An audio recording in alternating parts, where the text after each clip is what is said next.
All right. Hello, everyone. This is Brother Benson, and this morning I'm joined with Mzalendo again this Sunday morning. Mzalendo, habari gani?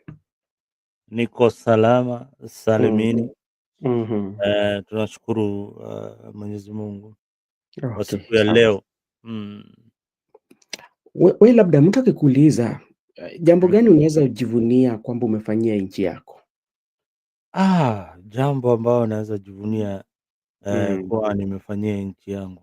mm, Kila kwa sasa kila asubuhi mm, nikiamka naongelesha Wakenya kutoka kwa channel yangu ya Afrika mm, 24 at least kila wiki naongea yeah, na Wakenya na nawajaribu kuelimisha mhm, dhidi ya kuchagua viongozi wazuri ya mm, kila wakati.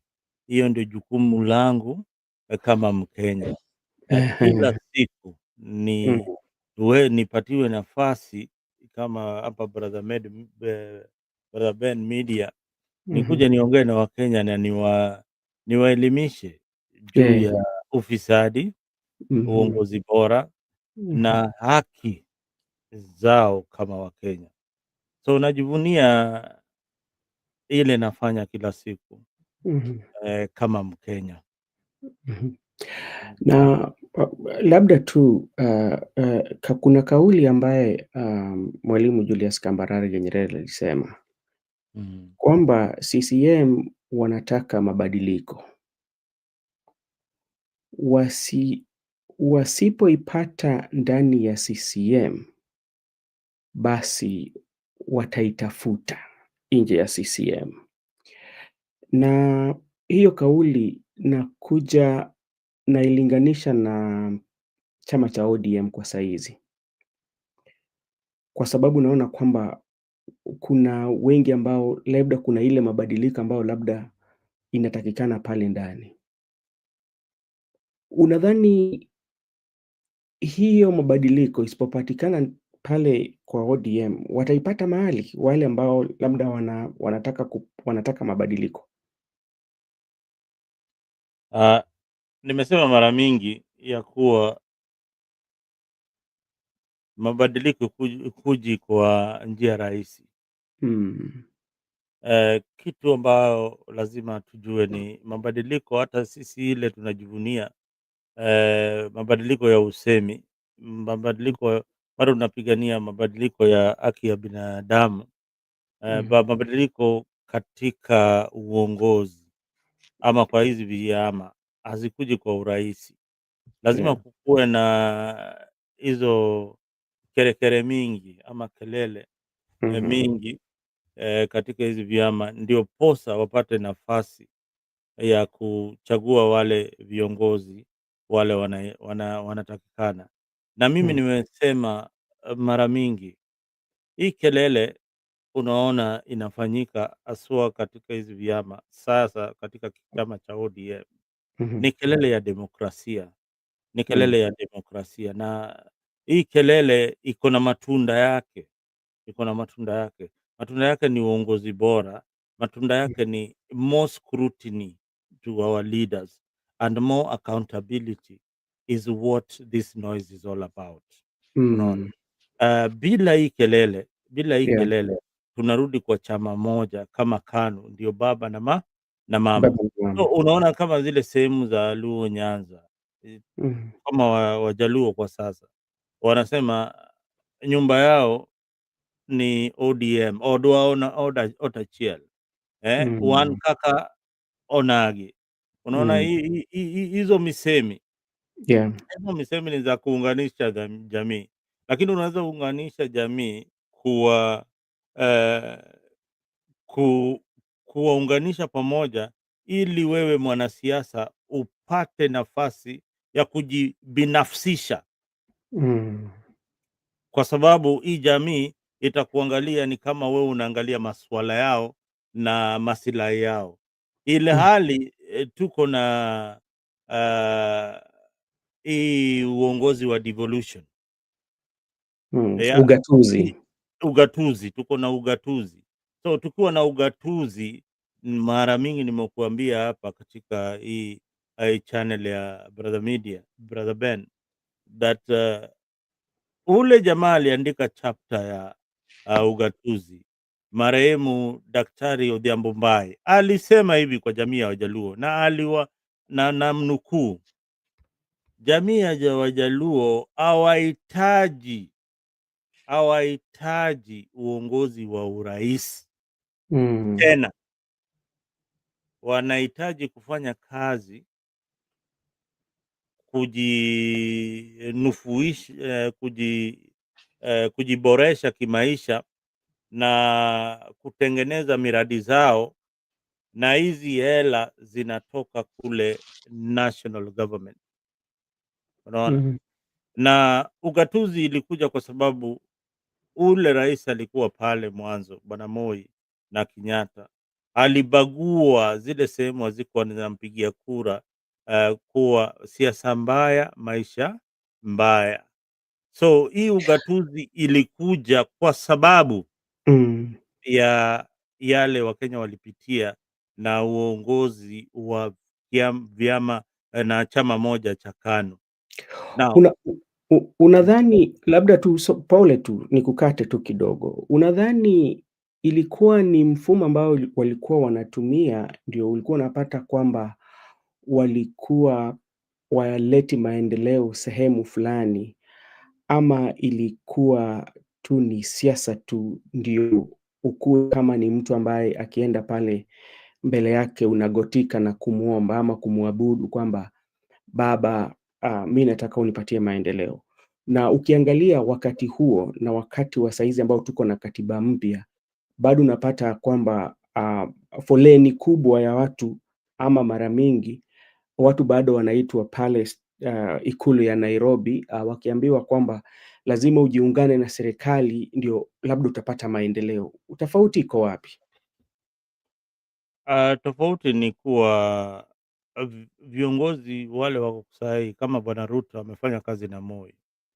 Kuna mambo mbili tatu aliona pale anajaribu bado kuhimiza ama kutekeleza, alikuwa anaona pengine inafanya kazi, but Kenya inahitaji kiongozi ule anaangalia pembe zote za nchi. Kama ulinipigia ama hukunipigia, ndakuletea maendeleo, upende usipende. Kama viongozi wenyu hawataki hiyo maendeleo, bado ndaileta, kwa sababu mimi ndio rais wa Jamhuri ya Kenya, na huo ndio rais tunamhitaji, sio rais ule anawaletea miradi kwa mnajili umpatie kura. Unaona vile jamii yako, for instance, wanasema maendeleo ile tumepata kwa sababu huyu rais ni kwa sababu tumeungana na yeye ama tunakubaliana na yeye. Hiyo ni makosa kubwa, kwa sababu hiyo ni jukumu la rais wa taifa kuleta maendeleo, na sio tafadhali, unaona, sio tafadhali na sio kwa kuomba, ni fanya kazi yako kama rais, peleka maendeleo mahali inahitajika. Kuna kabila 42 Kenya na zaidi, wale wana uchache, ni wachache, na wakiwa wachache kama kabila watapata maendeleo kivipi kama wana viongozi wale wana sauti? Hawawezi pata maendeleo. Kama kuna kabila ngapi? Kuna Wajaluo, Wakikuyu, Wakalenjin na Wakamba ndio na Wasomali, sasa ndio kabila iko na sauti, then hizi kabila ndogo zitapata uongozi kivipi? Kwa hivyo tunataka kiongozi ule anafanya maendeleo Kenya mzima, pembe zote za Kenya, bila kubagua wewe unatoka kabila gani na wewe unaenda dini gani. Wewe bora uwe ni Mkenya. Ndio sababu tunapigia rais kura. Okay, asante. Unajua leo wakati wa mazishi ya Beryl, dadake Raila Odinga ambaye leo alipatiwa heshima zake za jana, nasema jana kwamba alipatiwa heshima zake za mwisho.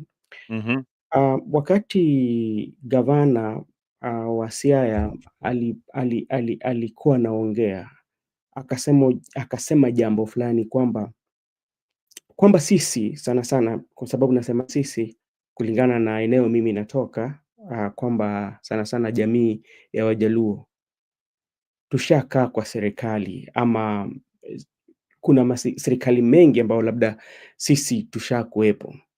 Na kuna story ambayo tuko nayo sasa hivi mjini kwamba baba alituacha kwa serikali. Labda hii ndio serikali ya kwanza ambao labda jamii ya Wajaluo wamo ndani. Na Orengo alizungumza. Hiyo kauli wewe unaweza zungumzia vipi?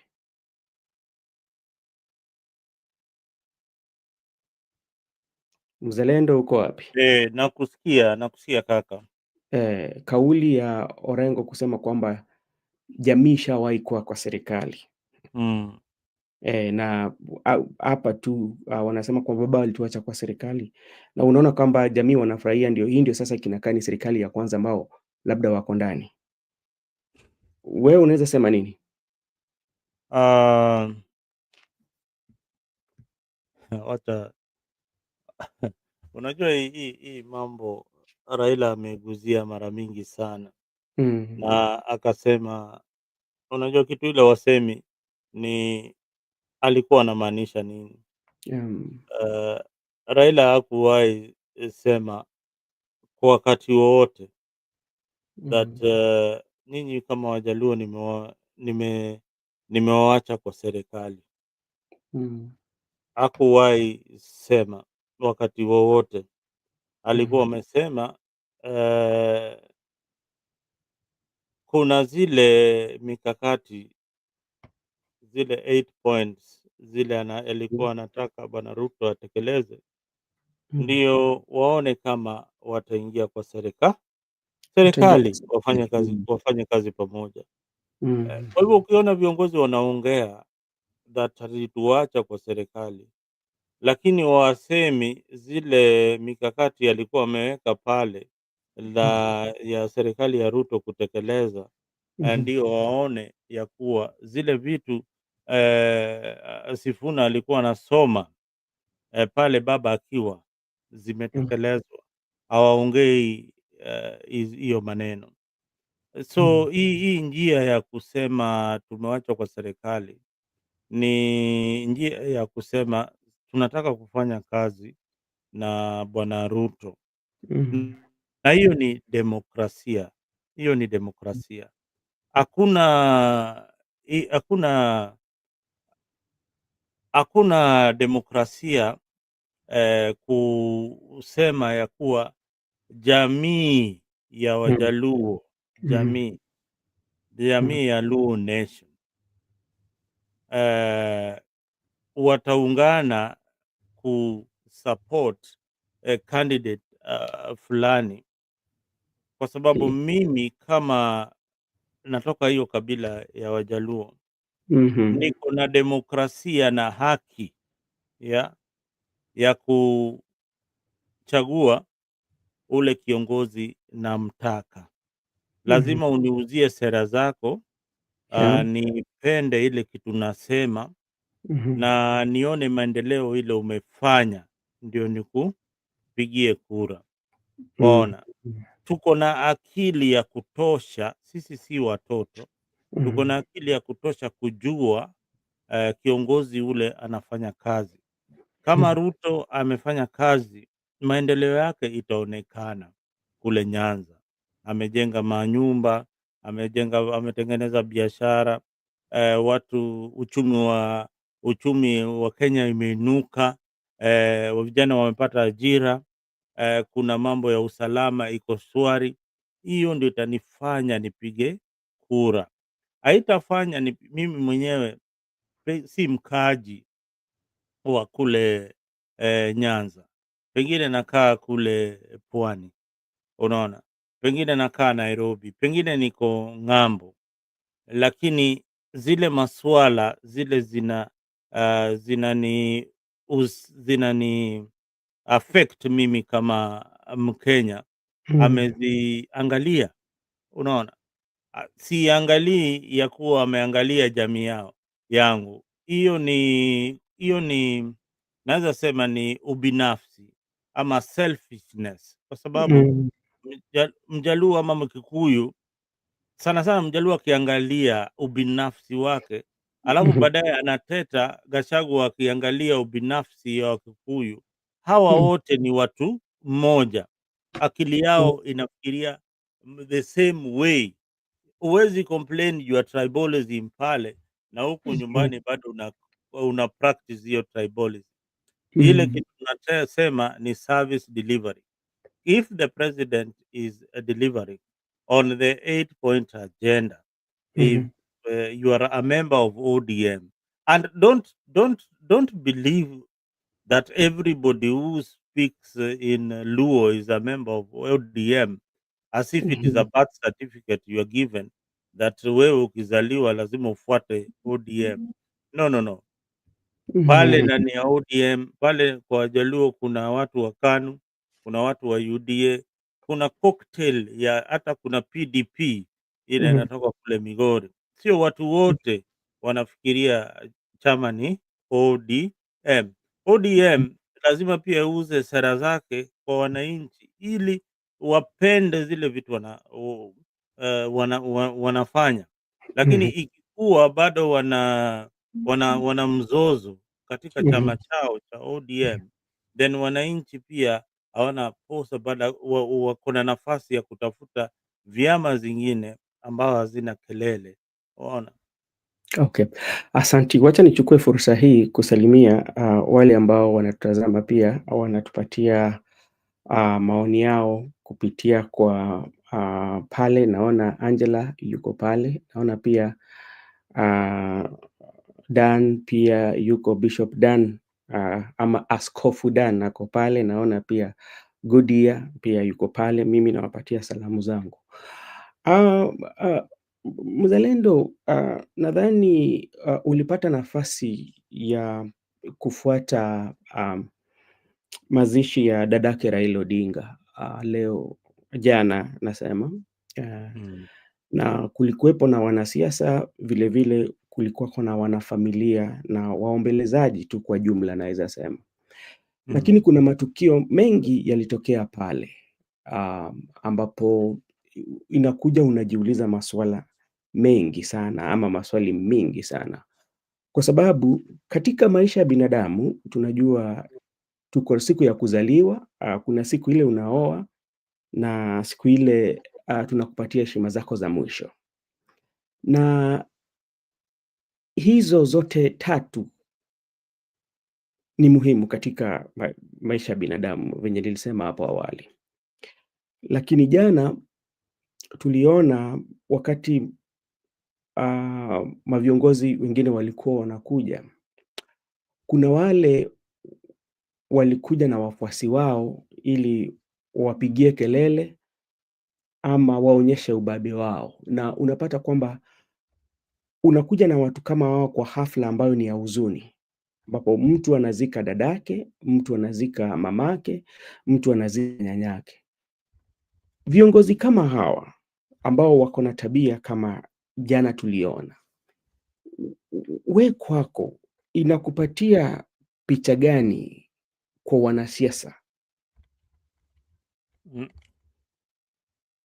Unajua, niliona briefly na asikufurahia sana. Wanasiasa huwa wanaenda matanga, huwa wanapaswa kwenda matanga peke yao ama na familia yao, Yeah. kwa sababu ni matanga.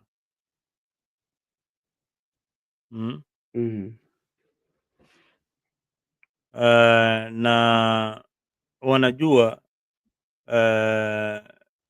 kuna umati pale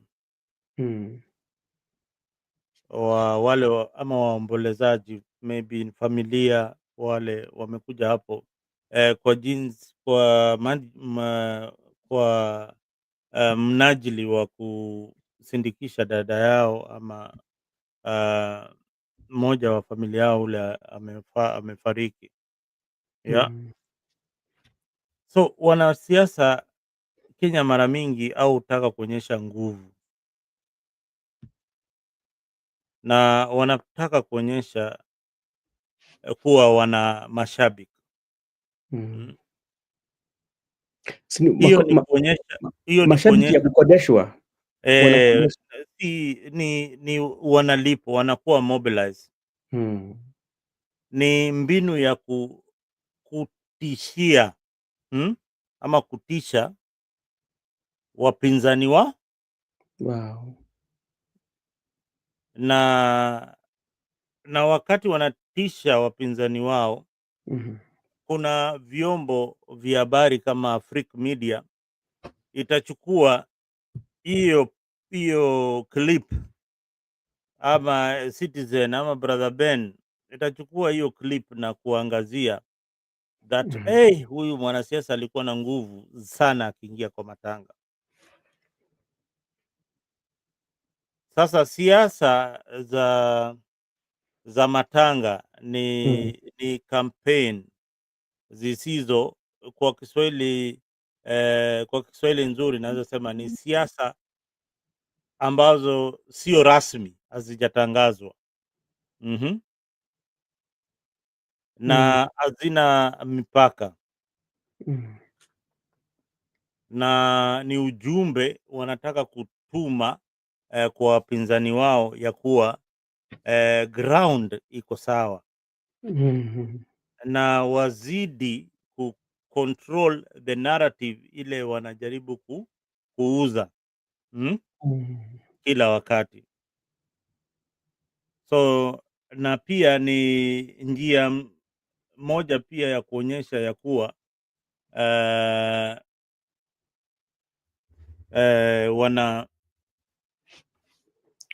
wako solidarity na wapiga kura. Na sasa nakubaliana na wewe kwa hayo yote ambayo umesema, lakini kumbuka hafla ambayo sisi tulikuwepo, ama katika hafla lazima uangalie. Labda tunaweza kusema kwamba hafla ilikuwa ile ya kutafuta kura. Hiyo itakubalika kwamba kwa sababu unataka uonyeshe ubabe wako, lazima saa zingine ukuwe umekodesha watu, ukuje nayo maeneo ambayo wewe upo, ama maeneo ambao unataka kuhutubia wananchi. Hiyo kimekubalika.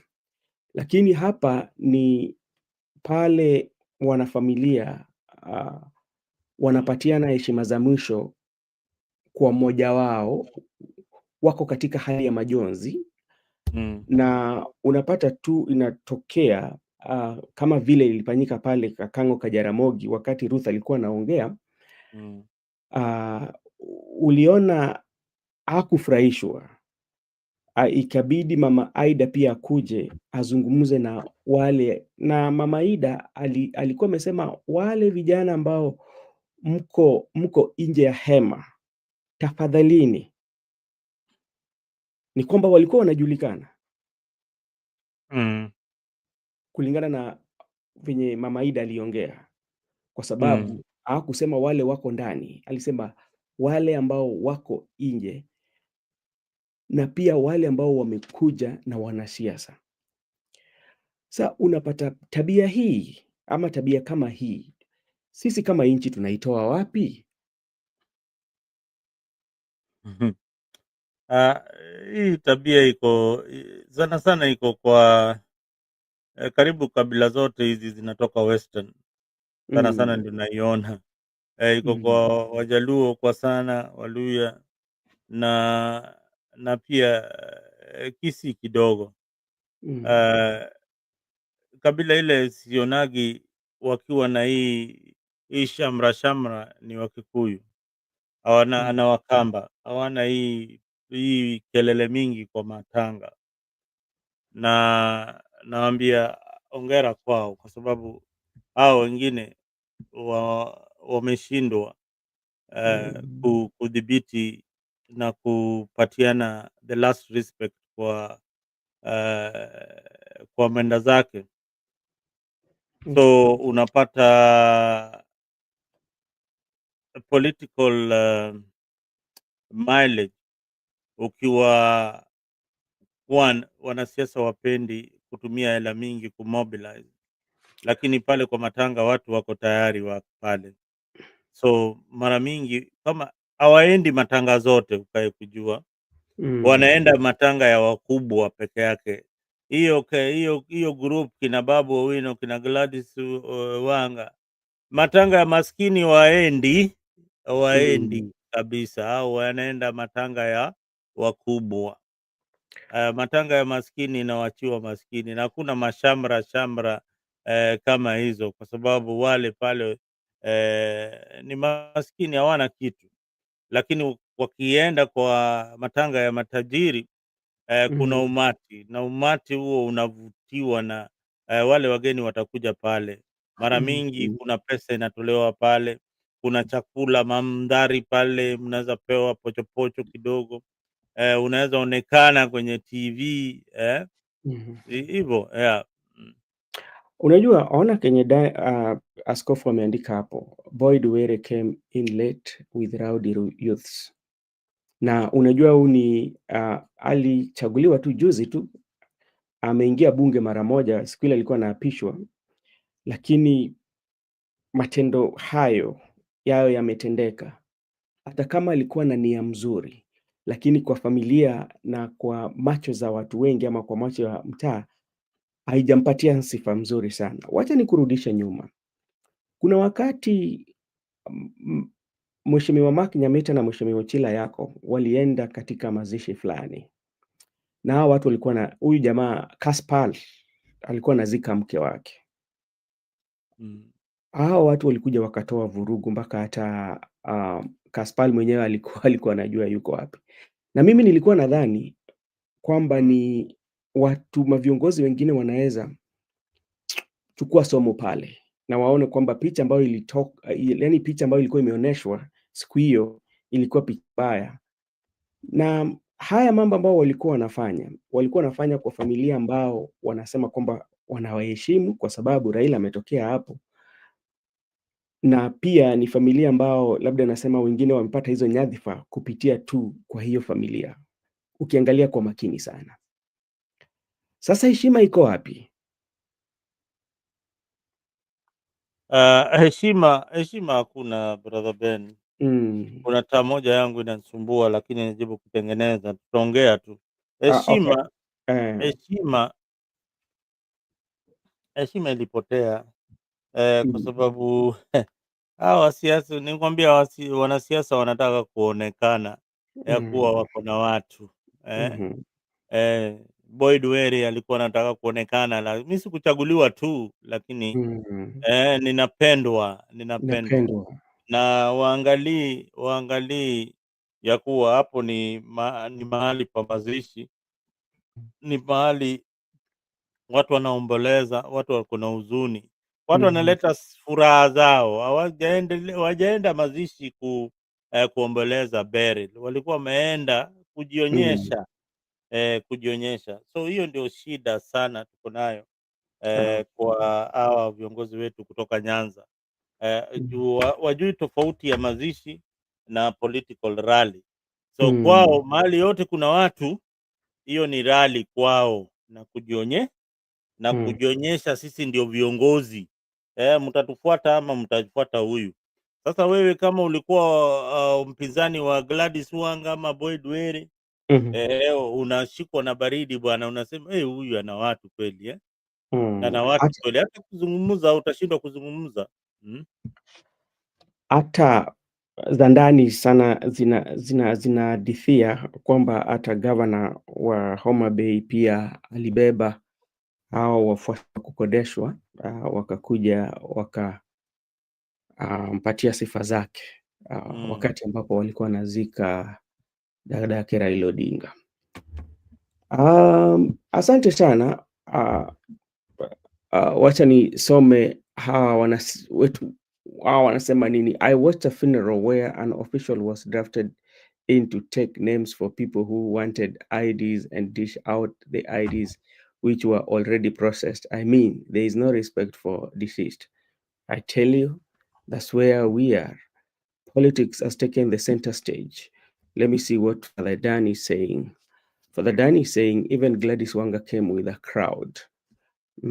Gavana huyo wa Homa Bay. Okay, in the mountain we have hired crowds. Watch Wamatangi and Kaboko. So inaonekana hii ni sifa ya wanasiasa hii ni sifa ya wanasiasa ambao wanatumia kupata umaarufu kwa njia isiyofaa, na wanafanya hivi wakati watu wanapatiana heshima za mwisho kwa watu ambao wanawapenda, watu ambao wameishi nao, watu ambao wamewacha pengo kubwa katika familia zao, maisha zao. Nadhani siasa zetu ni siasa ambao zimekosa heshima, siasa ambao zinatawaliwa na ghasia, ubabe, ubingwa, mwambafai, unaweza ita mambo yote, kwa sababu tu ukuje watu wakupigie kelele. Wakishakupigia kelele itakusaidia nini?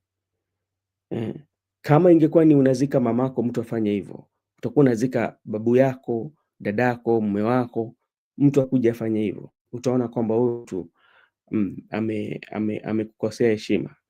Kwa wale kama unajua we ni miongoni wa viongozi ambao walipata watu wa kukodesha.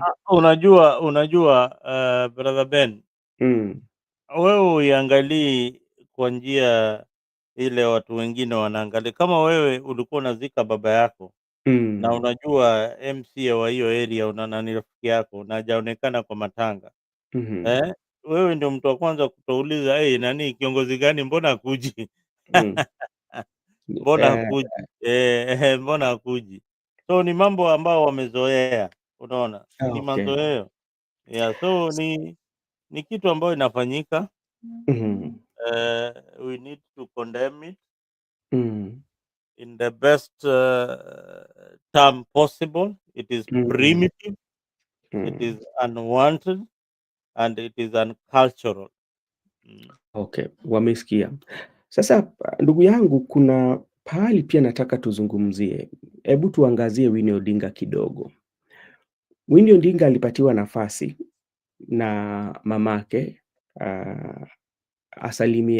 asalimie wale waombolezaji walikuja, na cha kwanza Winnie aliongea mambo ya ukoo, akajaribu kueleza, naweza sema kwamba miti ya ukoo yao, akaanza kusema Wanga, akaitika mpaka akaielezea mpaka akafika kwa Jaramogi, akasema hiyo ingine mnajua.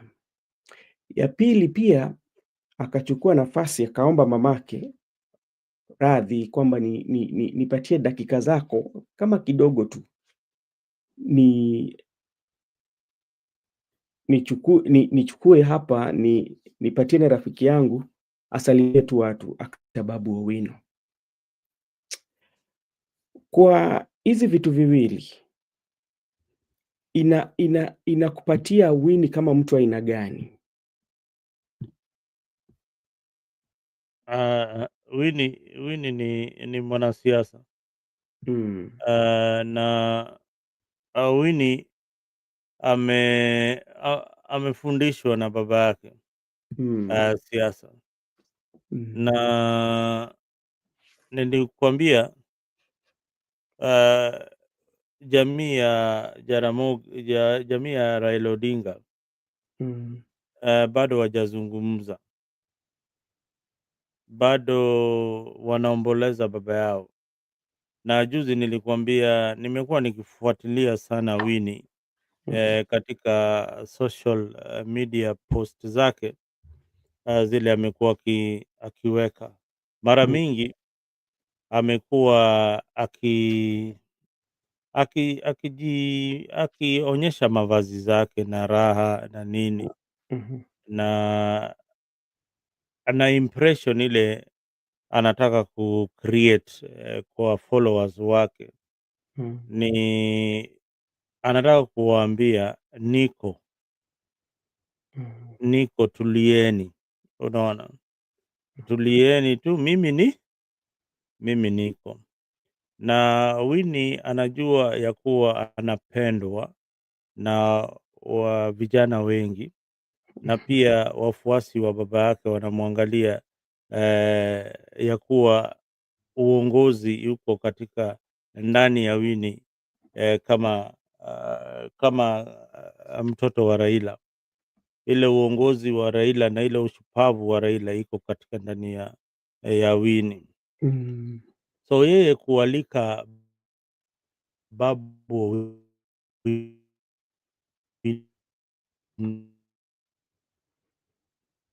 Okay. Mzalendo, jaribu kufanya jambo. Naona kama unakatika ni katika. Endelea. mi niko sawa. Mm. Winnie anawambia nimefika na niko tayari na mtupatie nafasi, Mhm. na kwa hiyo nafasi mtuonyeshe njia. Mhm. Hiyo ndio ilikuwa maneno yake. Na kwa hiyo nafasi pia kuna watu wale amuwapendi kama Mhm. vijana. Mhm. Mmoja wao amekaa pale na ni rafiki yangu anaitwa Babu Owino. Mhm. Babu ndo mnamjua Babu? Ni rafiki yangu. Babu Owino alikuwa amekatazwa kuingia katika mlango ya Mm. ama kwa jukwaa. Alikuwa amekatazwa hapo awali. Alinyimwa hata nafasi ya kuongea. Na hiyo yote ilikuwa by design that Babu wasiongee kwa sababu ya ile ubabe. Unaona ile kitu tulikuwa tunaongea pale, ubabe katika matanga. Mm. Ubabe katika matanga. So ubabe katika matanga ni ule mtu atapatiwa microphone na umati iende wild, huyo ndio watu wataongea juu yake katika hiyo matanga. So yes. Mm. Mzalendo, Mm. pole sana kwa kukatisha wewe. Nataka kukurudisha nyuma, Mm. tukiongelea Babu Owino, kwa Mm. sababu unaona kwamba Babu Owino hata katika mazungumzo yake mengi tu ashazungumza,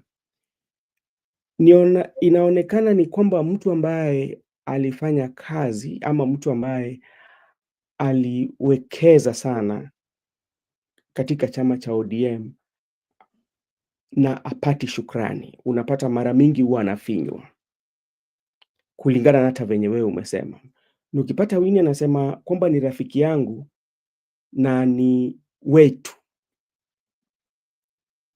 na hii nafasi inatokea baada ya Millie Odhiambo kuita tu jina yake, kwa sababu pahali ilishafika inamaanisha tushaanza kufika kiwango cha juu kulingana, tukafika pale kwa Ida,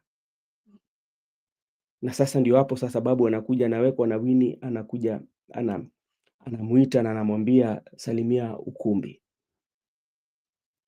Inadhani alikuwa anatuma ujumbe gani kwa wale ambao labda hawataki huyu kijana, ama wale ambao wanaona kwamba huyu kijana labda ako na nia yake yenye sisi tutakuwa tunafurahia, kwa sababu mara mingi kuna vitu vingi ambapo zimeandikwa juu yake, hata inasema kwamba hakukuwa anaheshimu baba.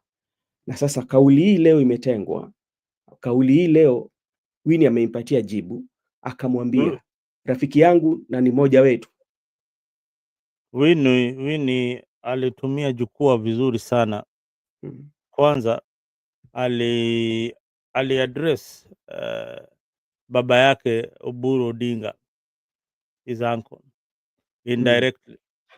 Akawamwambia, unajua sisi vijana tumefika na wakati ni wetu.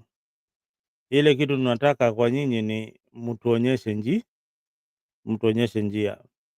Orengo Mm. pia kuamka akasema, vijana ni wakati wa kupatiwa nafasi, na kama hiyo nafasi haitapatikana ndani ya chama cha ODM, Mhm.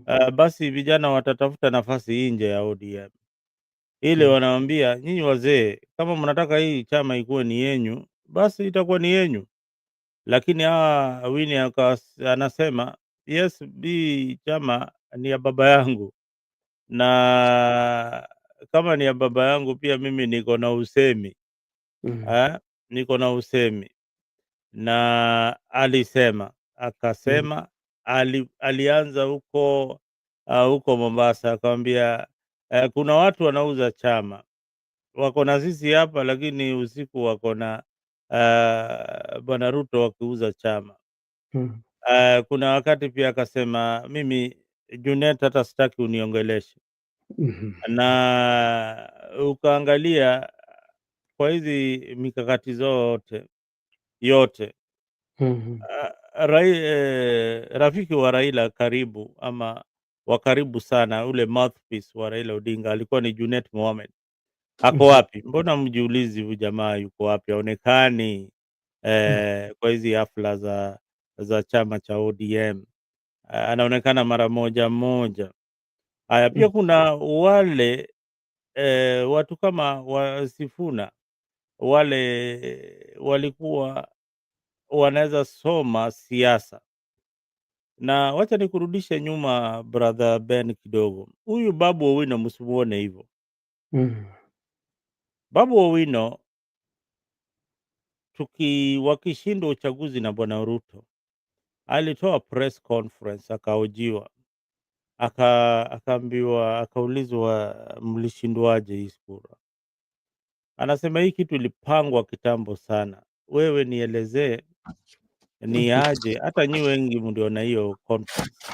Nielezee ni aje Uhuru Kenyatta walikosana na Ruto, walikosana sababu gani?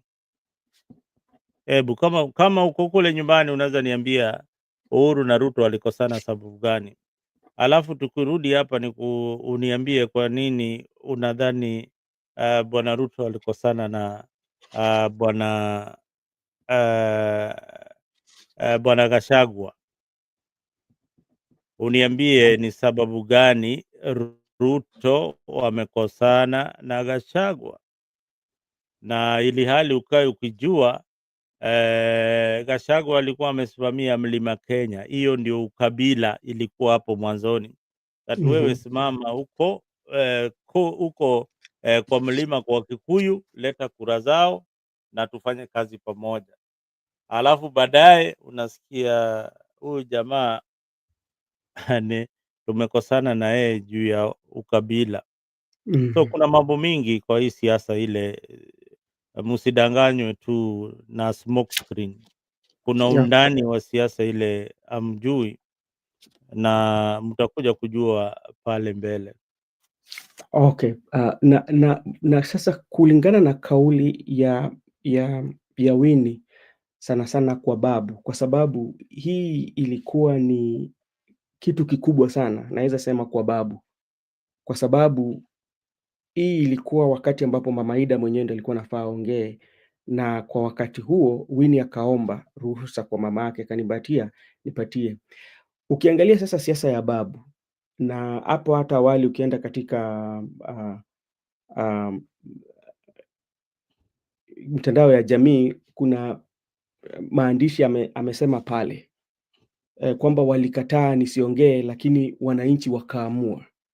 Na haya maneno yake ama yale amechapisha pale, mimi naona kwamba alikuwa analenga sana Milly Odhiambo, kwa sababu Milly Odhiambo ndiye alipatiwa ile jukumu ya kualika kwa ile kiwango wale wabunge ambao walikuwepo.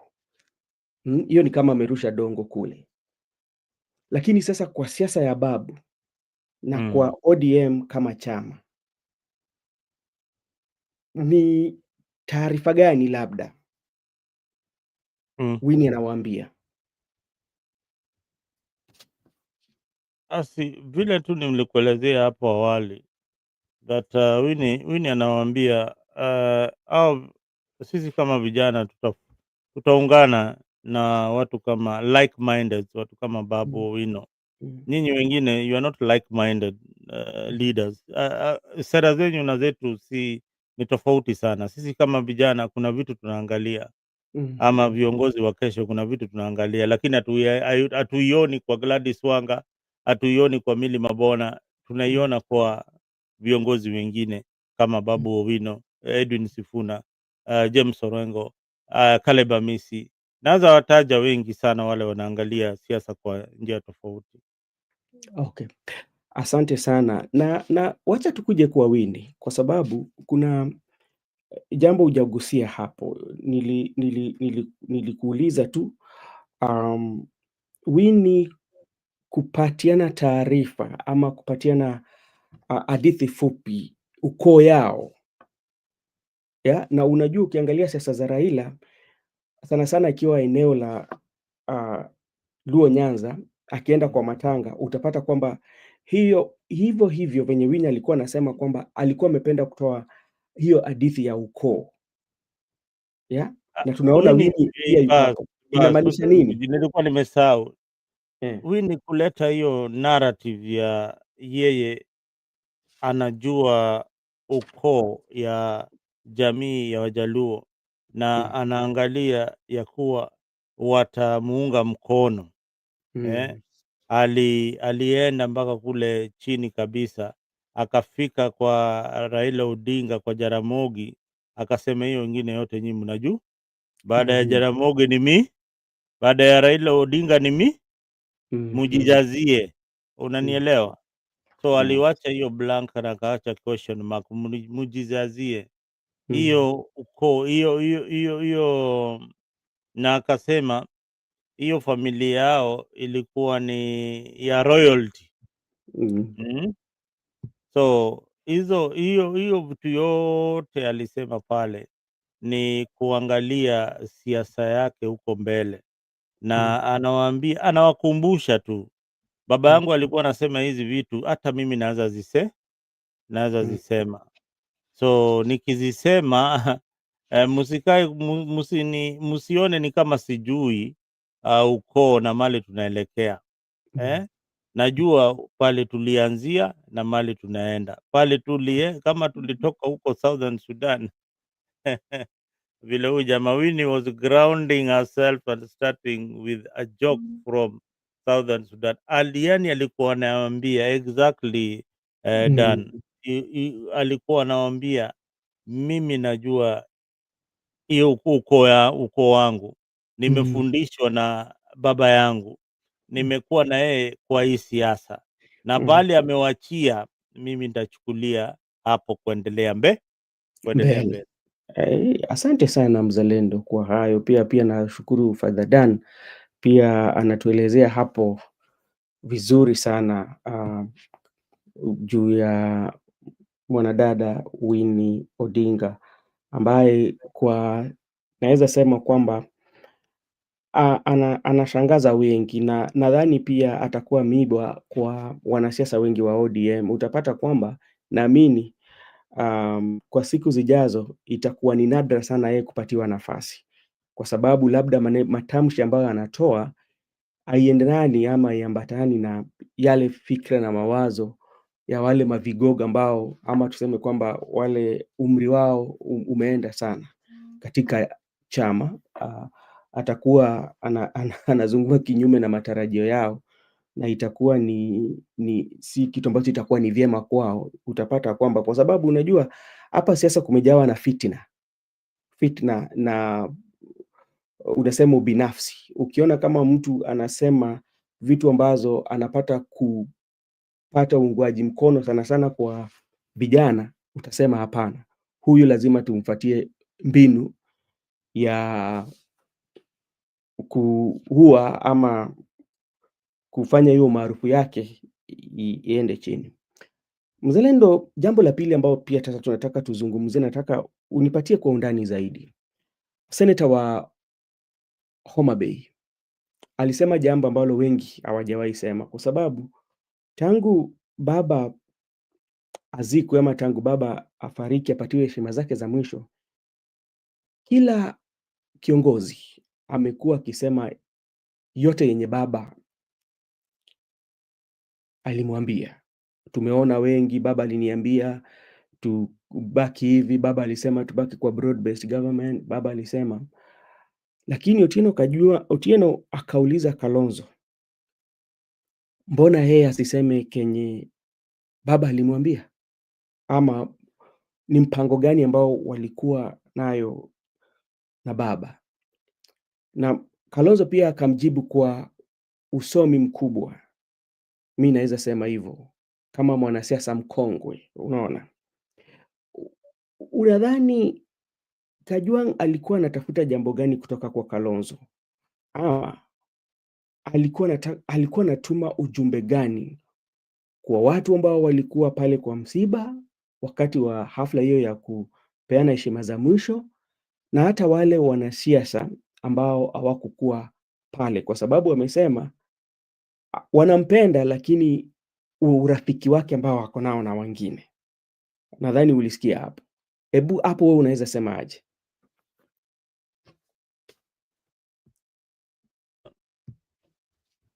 Kajwang', mimi kwanza Kajwang' simpendi sana, pole sana. Oh. Uh, Huyo ndio kiongozi ambao naona amefanya kazi duni kabisa kwa Mm, wakaaji wa Homa Bay, mm, wakati wa Awiti and now wakati wa Gladys Wanga. mm, Kuna ufisadi ambao inaendelea pale na azungumzii mm, eh, vyema wakati anapoalika au viongozi wa kutoka Nyanza, kwa sababu yeye ni mwanachama wa ODM na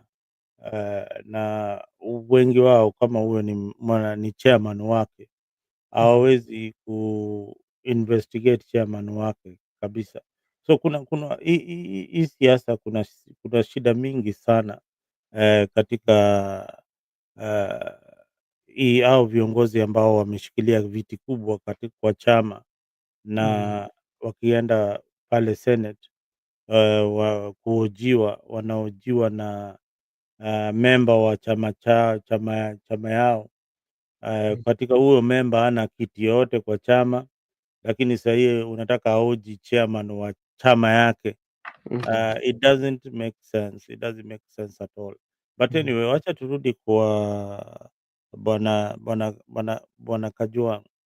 Bwana Kajwang' amesoma siasa, anaweza jua watu wanataka kusema nini. Amesoma ground, au ameanza kujua ground ni moto, na ni moto sana.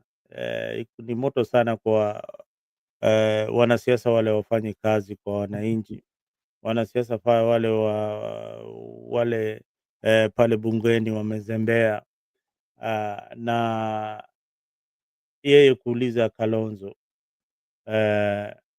baba alimwambia nini, mm, ni kuanza kutrigger ile inaitwa conversation that alikuwa anaambia Kalonzo, wewe bwana, mbona unanyamaza? Na Raila alikuwa ni shabiki wako, Raila alikuwa ni rafiki yako. Kuna vitu mmeambiana na Raila Odinga, mbona hutuambii kama jamii ya Wajaluo? Ndio posa pia sisi tuangalie kama tutakufuata. mm, So hiyo ilikuwa ni bait ile alitumiwa, alikuwa anaambia Kalonzo, usiogope, mhm, usiogope, uko na nafasi ya kuelezea vile Raila Odinga alikuambia, hata kama ni uongo, mhm, wewe kuja utuambie alikuambia hivi, sisi wenyewe we will judge whether to follow you or not. So that was a political statement by Senator Kajwang', and it was very tactical, such that hataki kuumiza hii base ya William Ruto, na pia mhm, hataki kukera William Ruto, na pia hataki kukera wale viongozi wa broad based, wale wanafuata bwana Ruto, na wale mhm. wameajiriwa na bwana Ruto. So it was a balance. Yeah. Okay. Ndio sasa, I think at Kajwang' was trying to tell Kalonzo to distance himself from Rigathi Gachagua who he hates. Ni kweli, kwa sababu alisema shida tu wanampenda, lakini shida tu ni wale marafiki zake. Lakini kuna marafiki wa Kalonzo ambao wako nayo saizi, ni kwamba Rigathi Gachagua yumo pale, Matiang'i, tuko pamoja pia na Eugene Wamalwa ambayo pia alikuwa na Kalonzo pale. Eh, na ukiangalia, hebu tuangalie Kalonzo Musyoka kidogo, kwa sababu unajua Kalonzo Musyoka ni mwanasiasa ambaye kwa saizi ako katika naweza sema kwamba ako katika pahali pazuri. Kwanza nasema kwamba yeye ako na nafasi mzuri kukuwa rais, kwa sababu kumbuka Kalonzo anasikilizana vyema na mandugu zetu kutoka pale Mlima Kenya. Vile vile anasikilizana na wandugu zetu kutoka Lake Region. Yuko katikati, yumo tu hapo katikati. Inamaanisha pande zote mbili ako sawa kulingana na venye mimi naiona siasa. Ni mtu ambaye alijitolea karibu kama miaka 15 kama anapatiana Raila uungaji wa mkono. Vile vile huku pia naona Jamii vizuri. bana Ben, jamii Wajaluo hawana shukurani Mm. kabisa. Unasema Uh, hawana nini? hawana shukurani, hawana Eh. shukurani kabisa kwa Kalonzo Musyoka, hawana kabisa. Na Kalonzo hata hafai kuwa anaambia ati tafadhali nipigieni kura. Mm. Huyu jamaa ni mambo tu ya kutumia. Kuna kitu inaitwa decency and Mm. honesty in politics, although it is very very rare to find an honest politician, but Mm. there is just some decency. Yeah, to ask for somebody like Kalonzo Musyoka and even to humiliate him to an extent that the last time the Luo community chose Martha Karua, uh, and they forgot about Kalonzo. Mpaka wanampeleka interview. Interview ati interview ya deputy president wa Raila Odinga. Kalonzo anapelekwa interview. That was Mm. humiliation, and he humbled himself. Na Kalonzo ndiye aingie kwa kampu ya Raila, it was a task. It was a very very big task, na aliingia hapo bila role yoyote, Mm. subordinating somebody like Martha Karua, ule ana hata wabunge katika bunge la Kenya. Mm. Very miscalculated, an orthodox means of selecting a deputy president. But Mm. all this guy chewed an humble pie. He had got the option of supporting William Ruto. Now, I can tell you, if Kalonzo supported William Ruto, he Yeah. would have been Ruto's running mate. Believe you me, he would have Mm. been Today, he would have been the deputy president. Mm. Mm. And Haya. waiting to be the president in 2032. Mm. Yeah. Father Dan Askofu anasema hapo nakubaliana na mzalendo. Luo Nyanza na shukrani hapana. Sense of pride girls, majority of them. Na sasa labda kama wewe unaweza mshauri kama wewe ni mtu ambaye umepatiwa nafasi ama upate nafasi kuongea na Mheshimiwa Kalonzo Musyoka, ushauri wako ambao labda unaweza msaidia nayo ama unaweza mshauri ambao inaweza mletea manufaa katika siasa, kulingana na venye umesema kwamba yeye ni mtu mwenye labda aliunga mkono bila kutarajia chochote. Unajua, Kalonzo has got an age. He Mm. comes to this election with almost 40% of Mm. sympathy vote. Watu Mm. wale wanaona huyu jamaa enyewe, he has been humble, ana dosari mingi. Das Kalonzo ako na madosari mingi kweli, yani mambo ya corruption hata imguzi nini, yeye yuko tu. Mm. Now, what what marvels me and many other political analysts is Mm. how Kalonzo has, with that humility, there is something in him that is unique. He has managed to make sure, Mhm. uh, he has managed to make sure that his Kamba community is united around him. With that kind, with humility, he has got his Kamba community intact. Governors wote wanatoka kwake huko, na ma Mm. MPs, majority of them are from his Wiper party.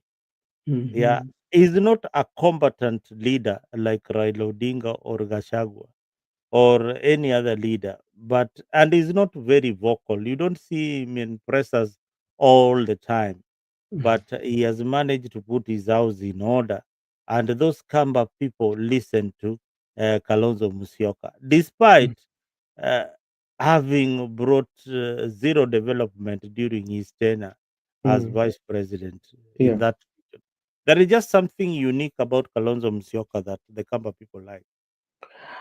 Na sasa ukiangalia siasa za Kenya, kwa undani zaidi, kwa sababu unapata kwamba siasa za Kenya zinakuwa ni siasa ambazo zimejawa na maneno, tunasema kwamba maneno machafu na kuitana majina.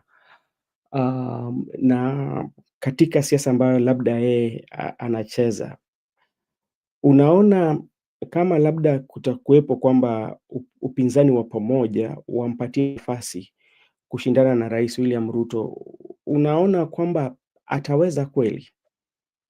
Kulingana na Nimekwambia aina ya siasa ambayo yeye anapiga yani. shida ya upinzani ni sasa wanaweka Kalonzo in a Mm, very awkward position, mm, in that Ruto is a ruthless politician and a mhm, strategist.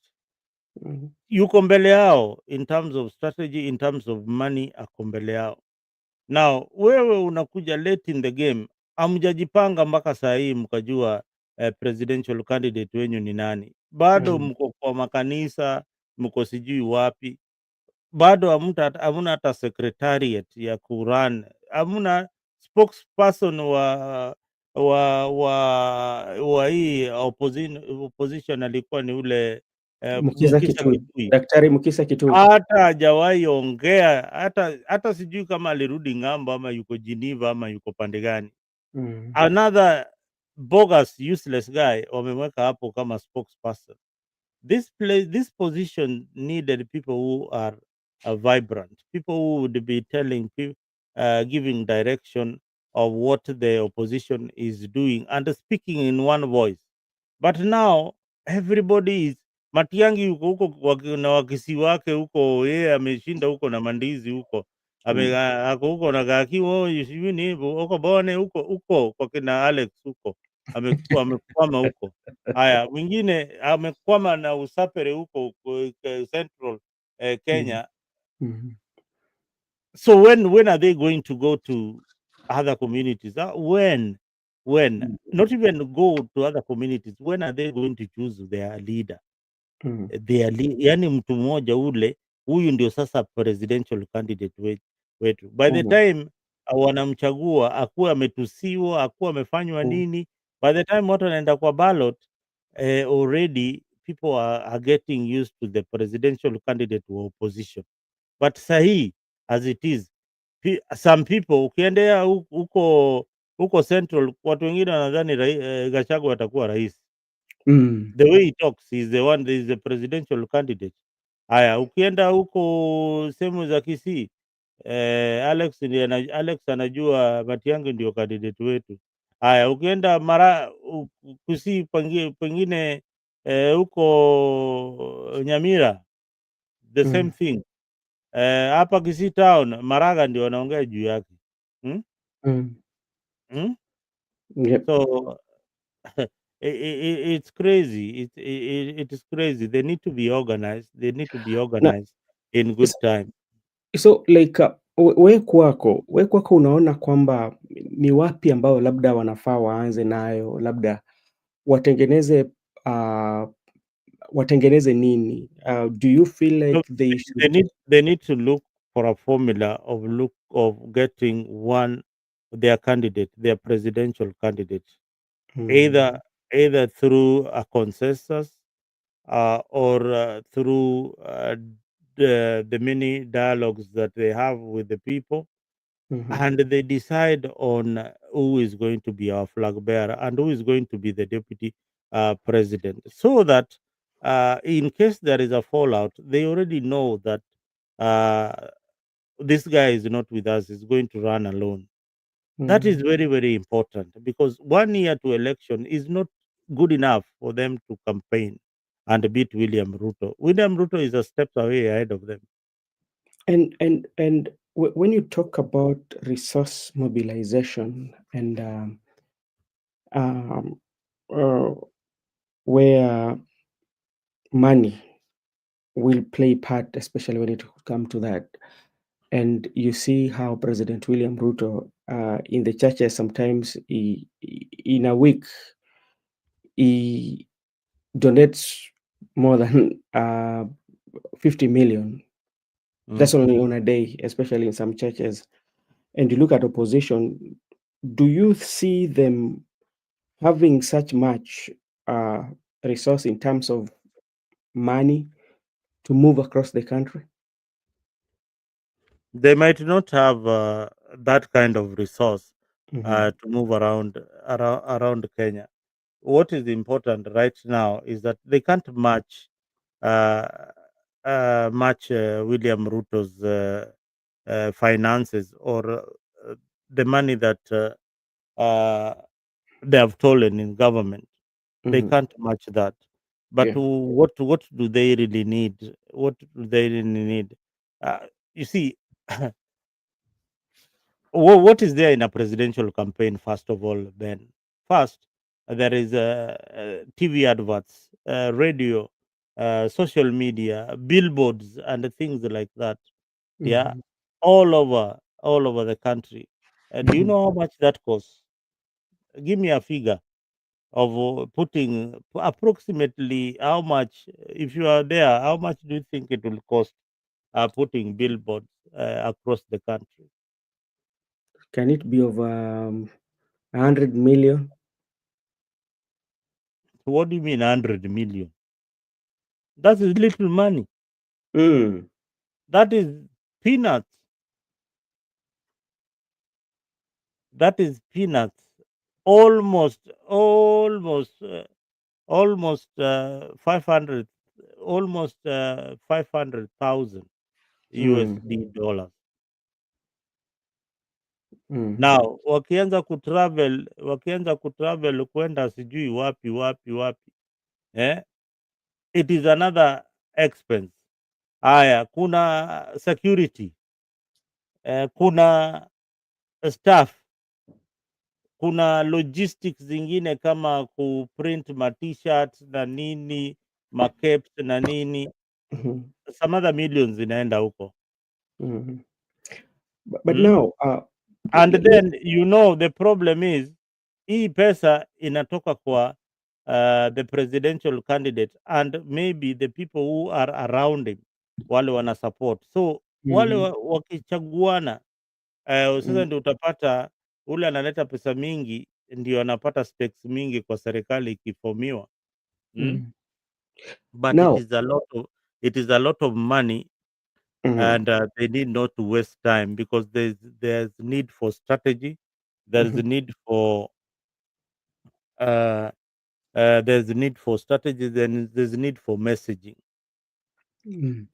I see Alex is writing this that Macchiadi Root can't win elections that are free and fair.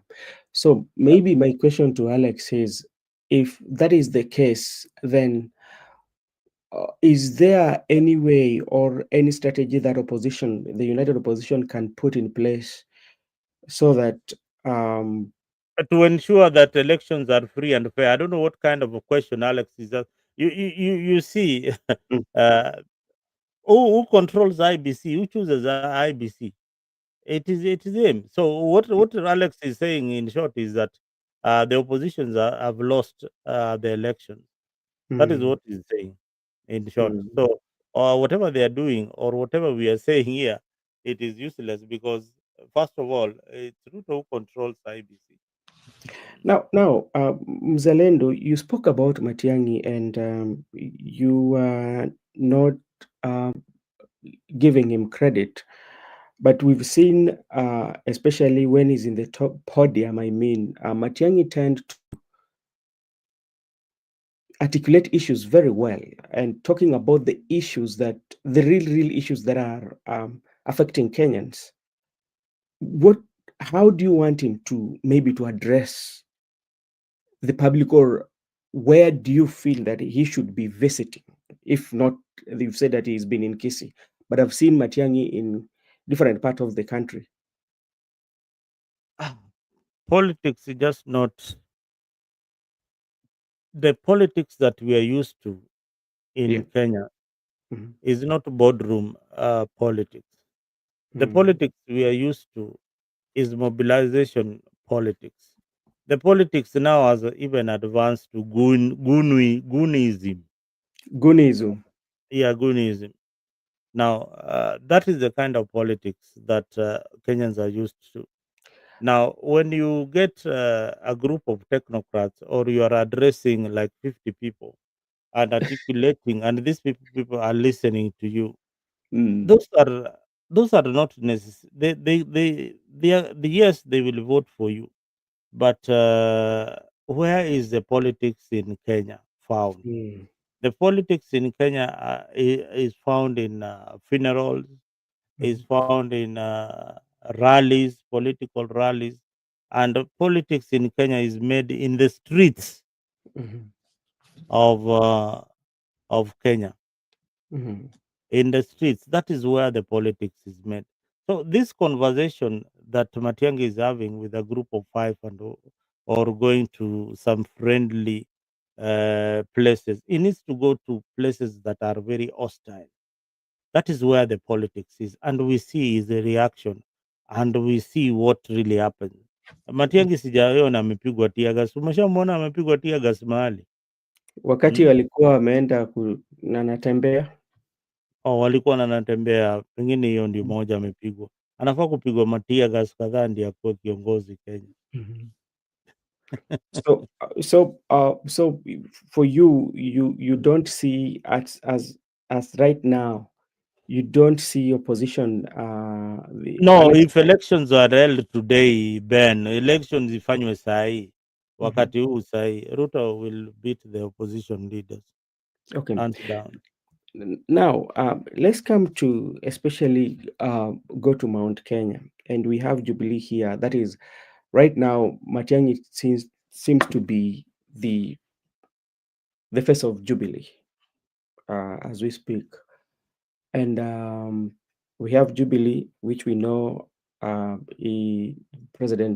President Uhuru Muigai. Jubilee is dead. Jubilee cannot be revived. That is gone. That was a wrong vehicle for Matiang'i. Even to choose Jubilee, that is dead. It's like trying to revive Kanu and going for an election.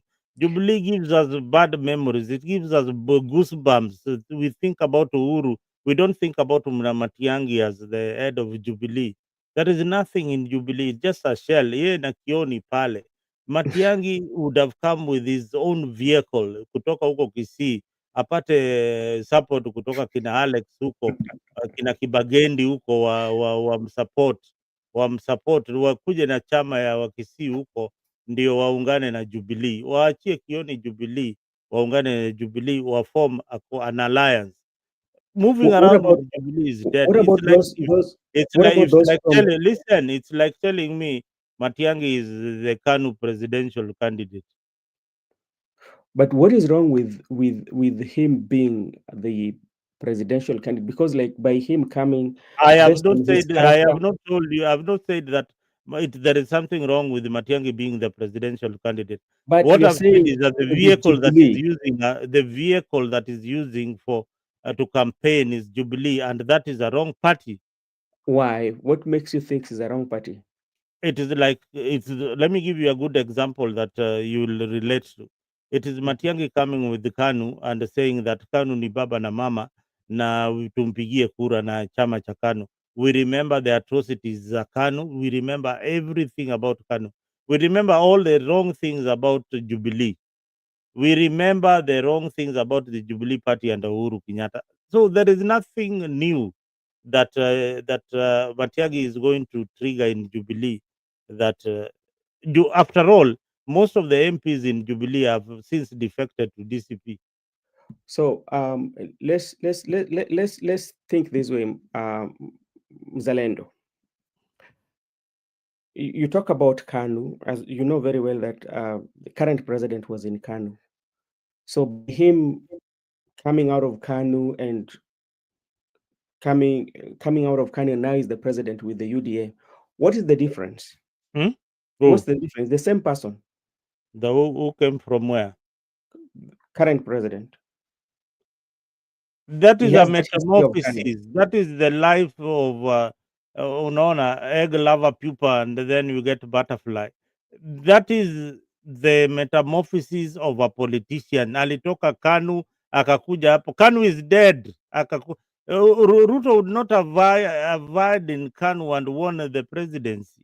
You have to look for a vehicle that is new. Every other election here we have got alliances, and alliances are formed, and they coin a name for the alliance. Kulikuwa na Azimio Alliance, kulikuwa na nani, hata Jubilee.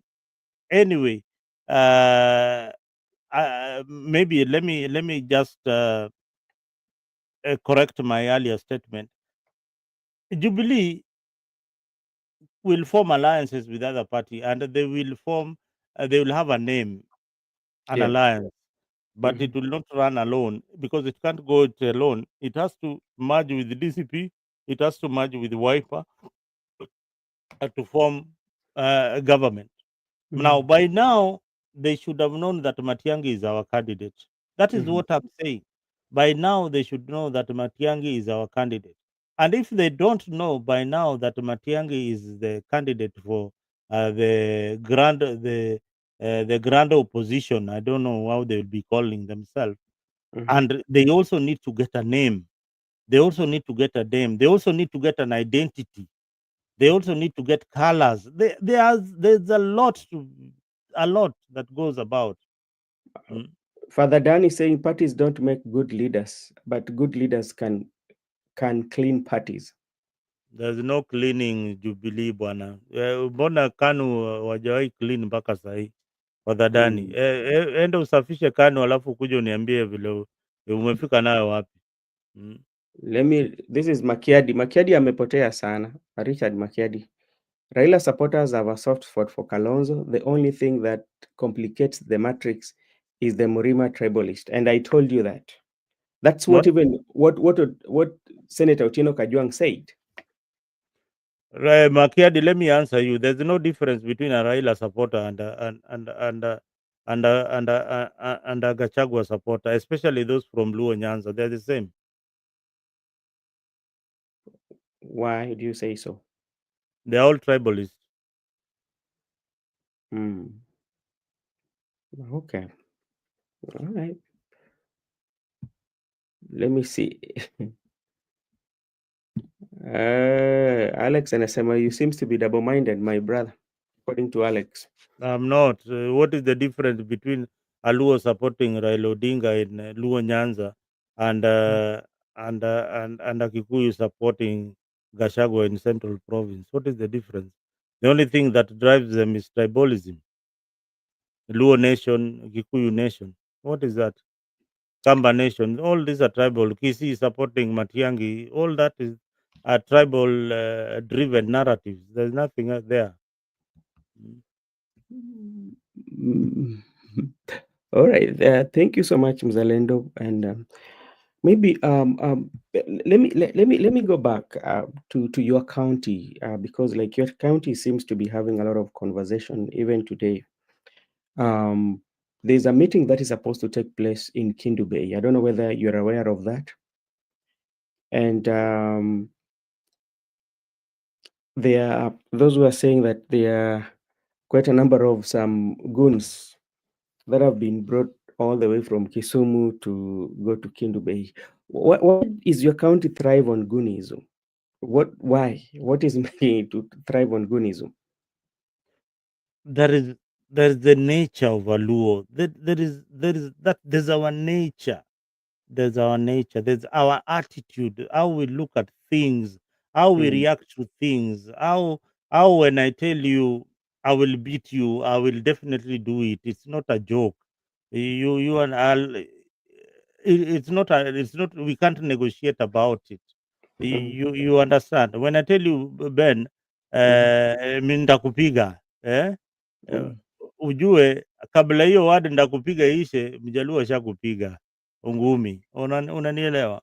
There is mm, the pride of Luo. So that is our nature. There's something that even if you try to correct it, you can't correct it.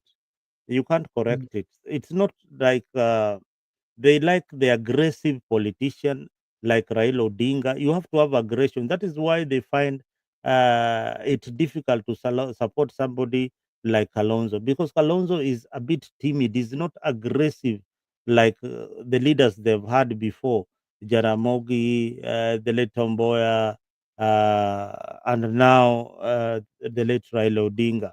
They like aggression. Look at Babu Owino. They like aggression. Look at Okothobado. Aggression. Look at James Orengo. People Mhm. who are aggressive and combative are what the Luo nation like as leaders.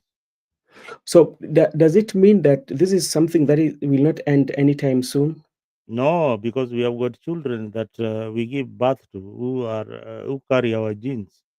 So this will go from generation to generation. That will not change. I got it from my father. I will get it. Is there pride in Gunism? That is, that's what I am telling you. There's no pride in Gunism. Mm. Gunism is something uh, that was just developed the other day, and people have embraced it, including the government. So there are goons everywhere, brother Dan. If there are goons everywhere, if you go to your community, politicians are using goons. The youths that are surrounding them, those are goons. So goons are always there to protect the politician and to intimidate your opponent in politics today. Okay, thank you so much. Okay, thank you so much, Mzalendo, for being very robust with us today, telling us that there's no difference between the brothers from Luos and the one from Tell uh, me the difference. Tell me the difference. There's no difference. mm, let me see what Makedi is saying here for us. The truth is, Ruto does not need an election in 2027 for second term. This thing is gone. We have to wait until 2032. Matiang'i is right. Matiang'i, I mean, we are wasting a lot of time. When I see people wasting time talking about Sijui, and then Makiadi, look at Gashagu. I've asked Makiadi probably is the one who can answer this question. Yeah. Makiadi, do you think that Gashagwa is a project of William Ruto? If you answer that question, you are a genius. And if and why and the reason why I I feel the reason why you feel that is a project of William Ruto, To and me, I don't. why and why and the reason why Ruto was a project of Uhuru Kenyatta. You know, I don't think that Gachagua can be a project of President William Ruto, Why? and the reason is, Mm.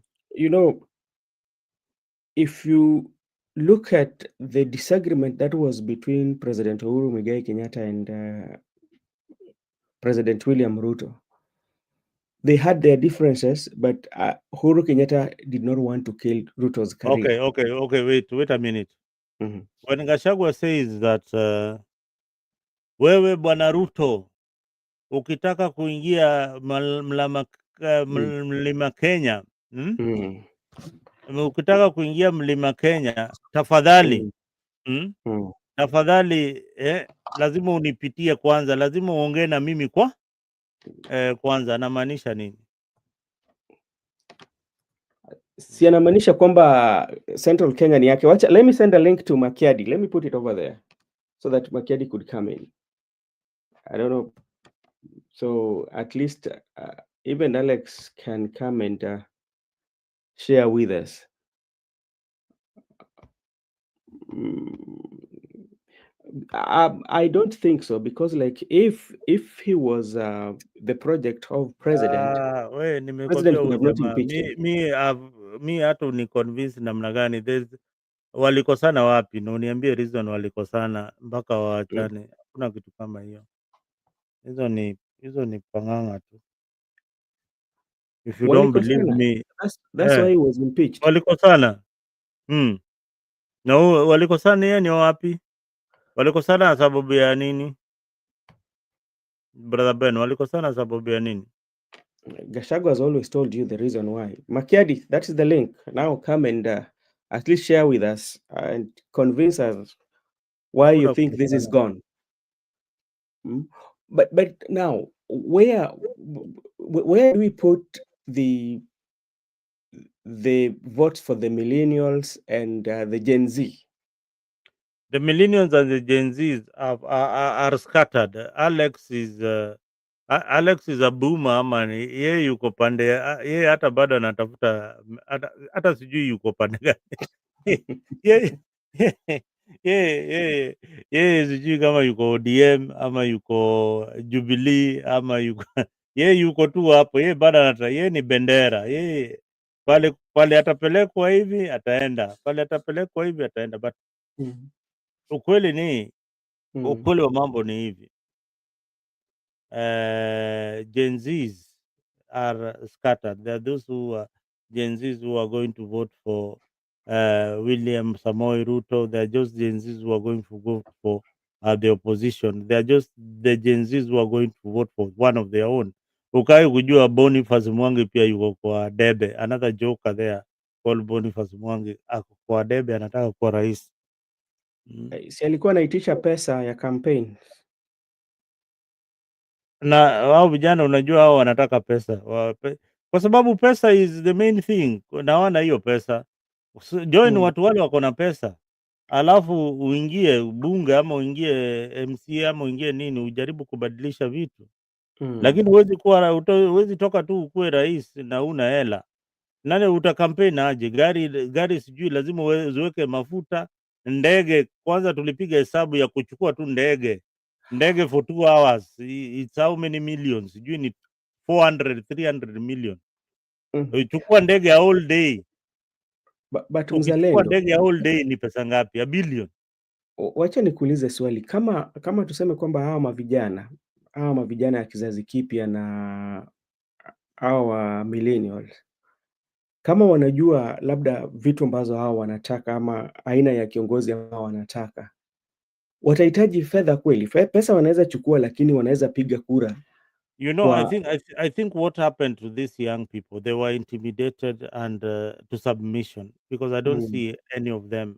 I don't see the vocal Anifa. I don't see that group. I don't see the kind of unity that they used to have. I see them scattered. Kuna wale wako kwa DCP, kuna huyu Njeri Kaiga mm, ako kwa DCP ania kiti ya women rep huko ni Nyandarua ama ni wapi mahali huko, but nadhani Nyandarua.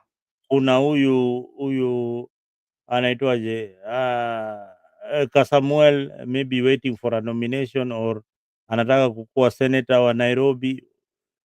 Mm. Wako scattered tu namna hiyo, they are everywhere but scattered in political parties because We they have don't Fred, have a vehicle, they don't have a leader. That's the problem of lacking a leader. we Now have you see Fanya when Mambo Africa. Fanya Mambo Africa is also with the DCP. afanya Fanya Mambo.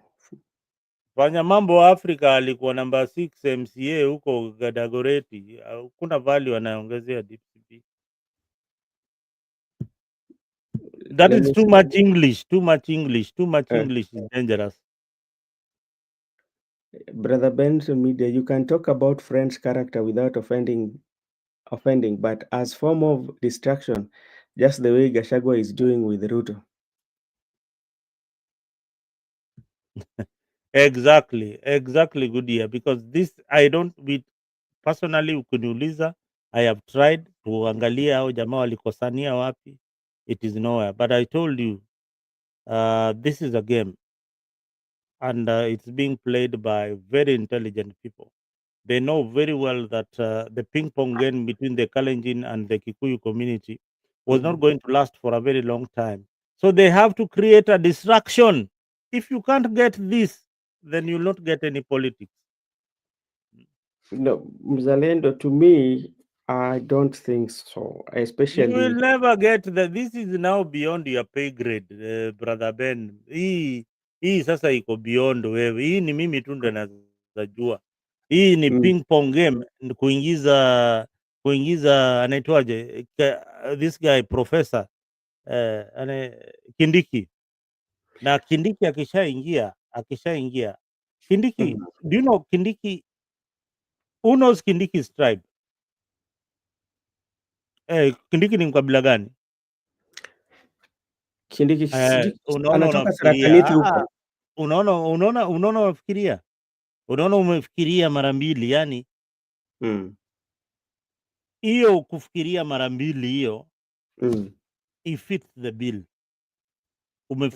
Umeanza kufikiria Kindiki anatoka Tharaka. Haya, hawa Tharaka ni Wakikuyu ama ni Wameru ama ni Waembu? Ni wakabila gani hawa watu? But do you think, because there are people who are saying that in 2027 that President William Ruto will not be going for the bigger tribes, but he will use the power of smaller tribes to win the presidency? Can that one happen? I told you initially that Ruto is creating a powerful machine beyond 2027. Powerful such that hakuna yeye atakula kwa siasa mpaka wajukuu wake, mpaka ule kijana wake wa matatu waingia kuwe rais. That is the kind of machine that is creating. Is creating a machine that will control Luo Nyanza politics, that will control Kisii politics, that will control central politics, that will control Coast province, that will control every other little part of Kenya, and is strategic and it is lethal, na anaifanya bila kelele. Unaona, anaifanya bila kelele. Angekuwa anaifanya na kelele, watu wangeshashtuka. Yeye asemi ile kitu anafanya, but chini ya maji ile kitu is creating. You see that war in Luo Nyanza, who is it benefiting? Yeah, the war between Raymond Omolo and Wanga, that's benefiting. Who is the beneficiary? The president. Either way, hata ikienda pande ya Wanga is the beneficiary, ikirudi pande ya Raymond Omolo is the beneficiary. Because like you see, those who are protesting that Wanga is not respected, they're calling upon the president to make sure.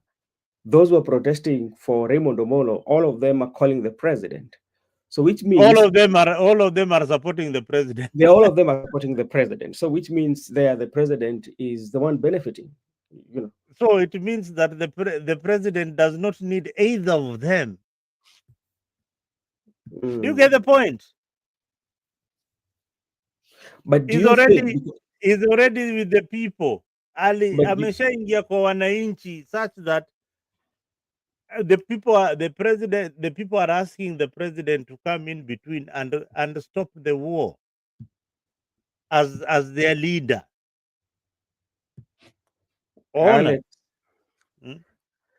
Alex, habari gani? Alex, hey. Poa sana brother Benson. Siku mingi kakangu. Siku nyingi ndugu yangu. Asante sana. Hebu tuambie, mzalendo hapa anakejeli mtu kutoka kwenyu huko. Mzalendo tumemzoea. Asemage ukweli, si ndio? Tumemzoea. There are times you don't take him serious. You allow him just aseme imtoke. Okay, asante sana. Ebu Alex, ebu tuambie kwa maoni yako tu, ukiangalia uchaguzi ambao inakuja miaka ya 2027, tuko na upinzani na tuko na rais, na tunaona kwamba upinzani ni serikali ya badala ambao wanangoja wachukue usukani wakishinda rais, na watu pia wanasema kwamba hawajaweka strategies vizuri ya kushinda. Labda wewe kwako. I think we need we are the voice of the people. Yes. So what we say holds water and has weight. And one way or the other, whether intentionally or unintentionally, we do sway and affect the politics on how our perspective and our views are. And it's always important to put the right perspective so that we allow the voter to understand the current situation of the country. Okay. It hurts me when we say that there is no one who can run and win against Ruto. When you say that, you are being ambiguous but not specific. I would rather an informed individual say, with the current structure and how things are, if they remain status quo, there will be no election. Okay? That makes sense. But to say that Ruto will win election, that is a different thing again. Okay? So there is the winning of election and the announcing of election. Now, if we start from there, then I think we can have a better debate of information and of truth. Now, having said that, what both Makiadi and my brother Mzalendo are saying is the machinery, as rightly put by Mzalendo, by Ruto, is ready for posterity. Okay? Obviously, there is no election. Okay? The people that will pronounce Ruto have already been selected, are in office, and they know their duty. Okay? Yeah. But if you look across the country, the reason why, and ask your question, if Ruto understood that nobody is able to win election against him, would you have seen the kind of engagement you would have seen in these by-elections? The corruption, the bribery, the killing, so on and so forth. Would you have seen that magnanimity? No, you will not have seen it. It is said in terms of political capital, more especially finance, this by-election obviously costed personally William Ruto billions of money. And if it is so, why, if there is actually no candidate who will win against him? I might agree with your argument. At the same time, I might question it, especially based on the pointers, especially when we put our reference on the by-election that has just happened.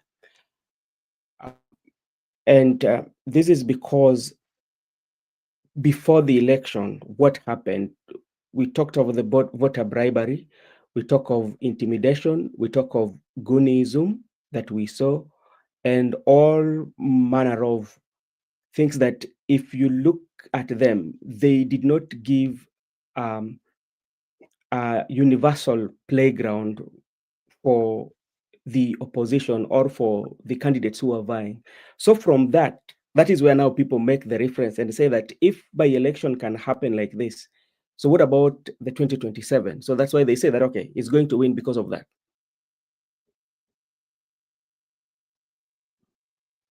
You know, Brother Benson, let's not go into philosophical arguments and forget that truth and fact, however much we may try to sugarcoat or put peanut and butter between a sandwich, the truth will always be the truth. True. In fact, you cannot defend the truth. Once you start defending the truth, you degenerate it or you dilute it. The truth is, in these by-elections, if you look at Malava and Osombere, they were supposed to be the start of the political death of William Samoei Ruto and UDA. and they had to do everything in their capacity. For perspective and optics, okay, to make sure that does not happen. Which actually, if I was in the government and knowing the ratings, the current true rating, Kenya is a very funny country, and sometimes it does reveal its own insidious nature over time. If you look at the book written by the former IEBC commissioner, which I think you've not read, or even Mzalenda has read, I read that book like 10 times. The other day I saw Oswago, the Chicken Gate guy, also give an elaborate interview. And all these things, when you connect the dots to form the line, they completely tell you one thing or the other. Oswago was claiming 2013 was never rigged because he was the CEO, because he understands the repercussions of it. But then he boldly says other elections have been stolen and they've never been what? So the thing is this. William Samoe understands the true nature of pulling and where he is gauged when it comes to favorability and also electability in 2027, which actually, as you know and I know, he does not get 50+1. Okay, you know that. But for optics, okay, he is doing everything in his capacity to make sure that he gets up there. But the bigger question is this, and which by now we must direct our narrative to. What can we do as of now? Do we have the numbers? Yes, we have the numbers. Can we beat Ruto down, pence down? Yes, we can. What is coming between us and the presidency? Raila, as powerful as he was, failed to secure the announcement of his presidency. One of the most hurting documentaries sometimes I watch, I don't know if you have watched it, Brother Benson, which actually we need to sensitize our people, is when Raila says in 2007, he won the election, but ABCD happened. Then he went to a certain hotel that he was called there. As he was waiting, the owner of Royal Media Service came in and told him, congratulations, you have won the election. But, okay, they told him they cannot announce him. So he has two options, do this and do this, okay? That's in document Raila himself saying. So which tells us and informs us that the people that announced the elections are quite vital.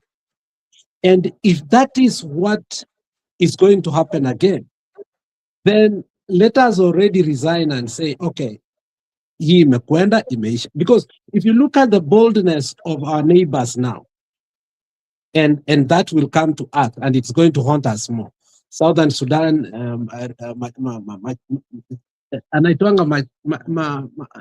former deputy president, Machar, he's in. Ukiangalia Bisinje is in.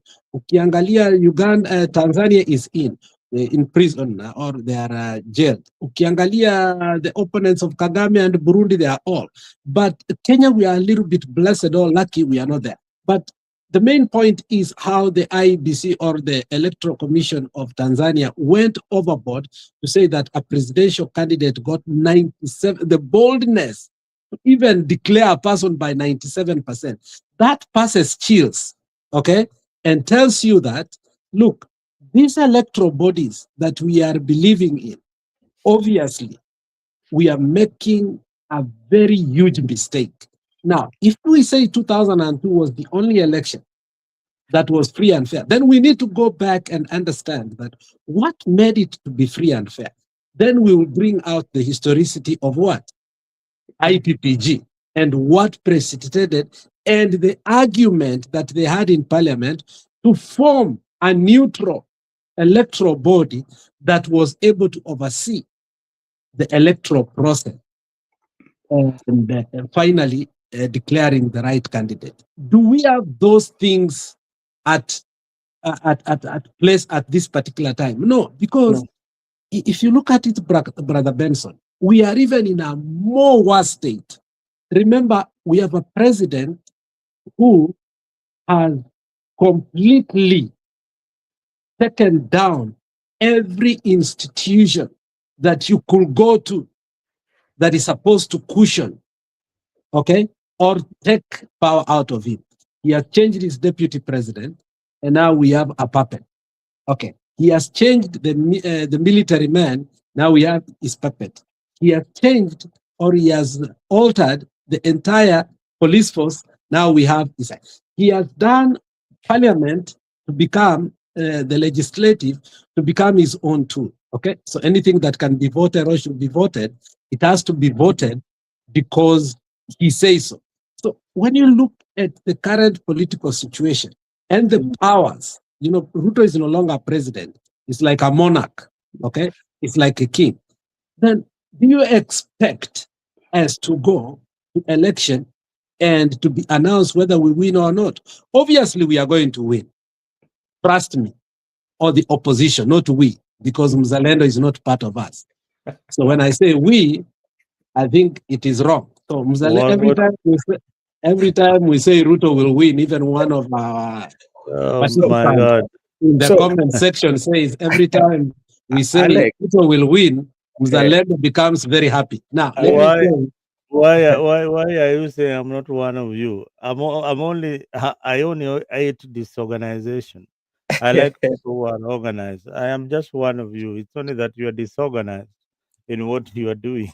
That's why I'm saying that you're going to be beaten hands down. If I go down memory lane. and again you have proved that you are not one of us when you are saying we are going to be beaten. We are going to be beaten hands down. I've told you, if elections were held today, the opposition are going to be beaten hands down. All right. Okay, let me finish my point. I'm coming there. Yes. So the powers that Ruto holds today, not even Samia Suluhu had them. Okay. Ruto has become more of a monarch than a president.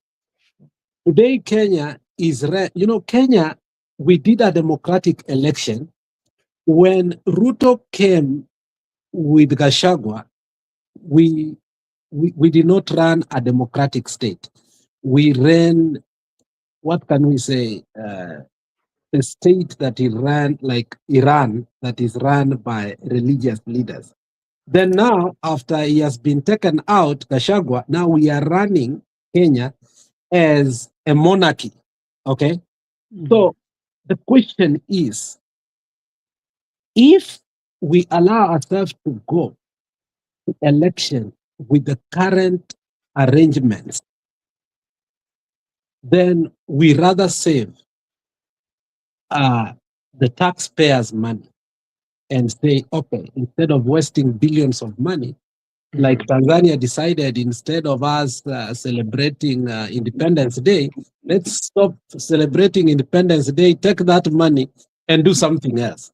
So if that is what we are planning, and Brother Benson, nobody is pushing for, and this is where the question of Mr. Mzalendo comes in. Is Gachagua with us or not with us? If Gachagua was with us, there are some critical things that Gachagua needs to come out and apologize. Gachagua was the one who first and foremost said, kura haibiwi hapa Kenya. Secondly, he said, pigeni kura, muende nyumbani, mi nitachunga. Okay? So that tells you that he believes in a system that steals. Okay? He's not fighting for electoral what? Justice. So if we did not believe in the IEBC that was nullified election, IEBC that stole election in 2022, how can we continue to have it and yet be confident that we are going to an election? That is why now I believe that Gachagua obviously might be a project or is working towards his own personal ambitions. But Alex, let me ask you, based on all that you've said, and we go back to the voters, and because the same information that you have and the same analogy that you're giving, partly there's a majority of Kenyans who reason the same. and resonate with how you give that analogy. Do you think can reach a point whereby the Kenyans are going to say that enough is enough? Ruto has tested the water even in the most uncharted places, and he has been able to succeed. Case in place, he took over the leadership of the mountain without the mountain knowing. Let's look at how the metamorphosis. Let me use the word Nani used earlier, which was intentional, Mzalendo. The metamorphosis of Mr. Ruto. First of all, he defied Moi while Moi was still alive and took over the rift. Okay? Something that was thought to be impossible. And when he took over, let's see what he did. Because people tend to forget that history. He was able to take the men that were impossible. Let's start with Biwott. Let's go to Henry Kosgei. Let's go to Franklin Beth. Let's go. I mean, it's a catalog. Okay? These are people who are part and parcel of a leadership for more than 2 centuries, two decades. But he was able to bring them down. And in that, he built his own team. And today, we have totally new leadership. In where? In the rift. Now, let's see again what he did to the mountain. He took out Kabogo. He took out Kimemia, a person who was a minister for internal security. Then he brought Ichungwa, he brought Ndini Nyoro, Wamatangi, Wamakeki, all this. And when you think Gachagua says he boasts, I'm the king of the mountain, the truth is that in terms of perspective, he is. But legislative and everything, now, let's go now, his target, the final nail. And that is where I agree with Winnie Odinga. People like, and I laugh, people like Umbadi, people like Wandanyi, they think they are going to be part and parcel of the new leadership of the Luo Nyanza that Ruto wants to bring aboard. The answer is no. He has his own, okay? And he's going to sweep all these old leaders totally to the grave as we look in 2027. And he will have taken now 3 regions, okay?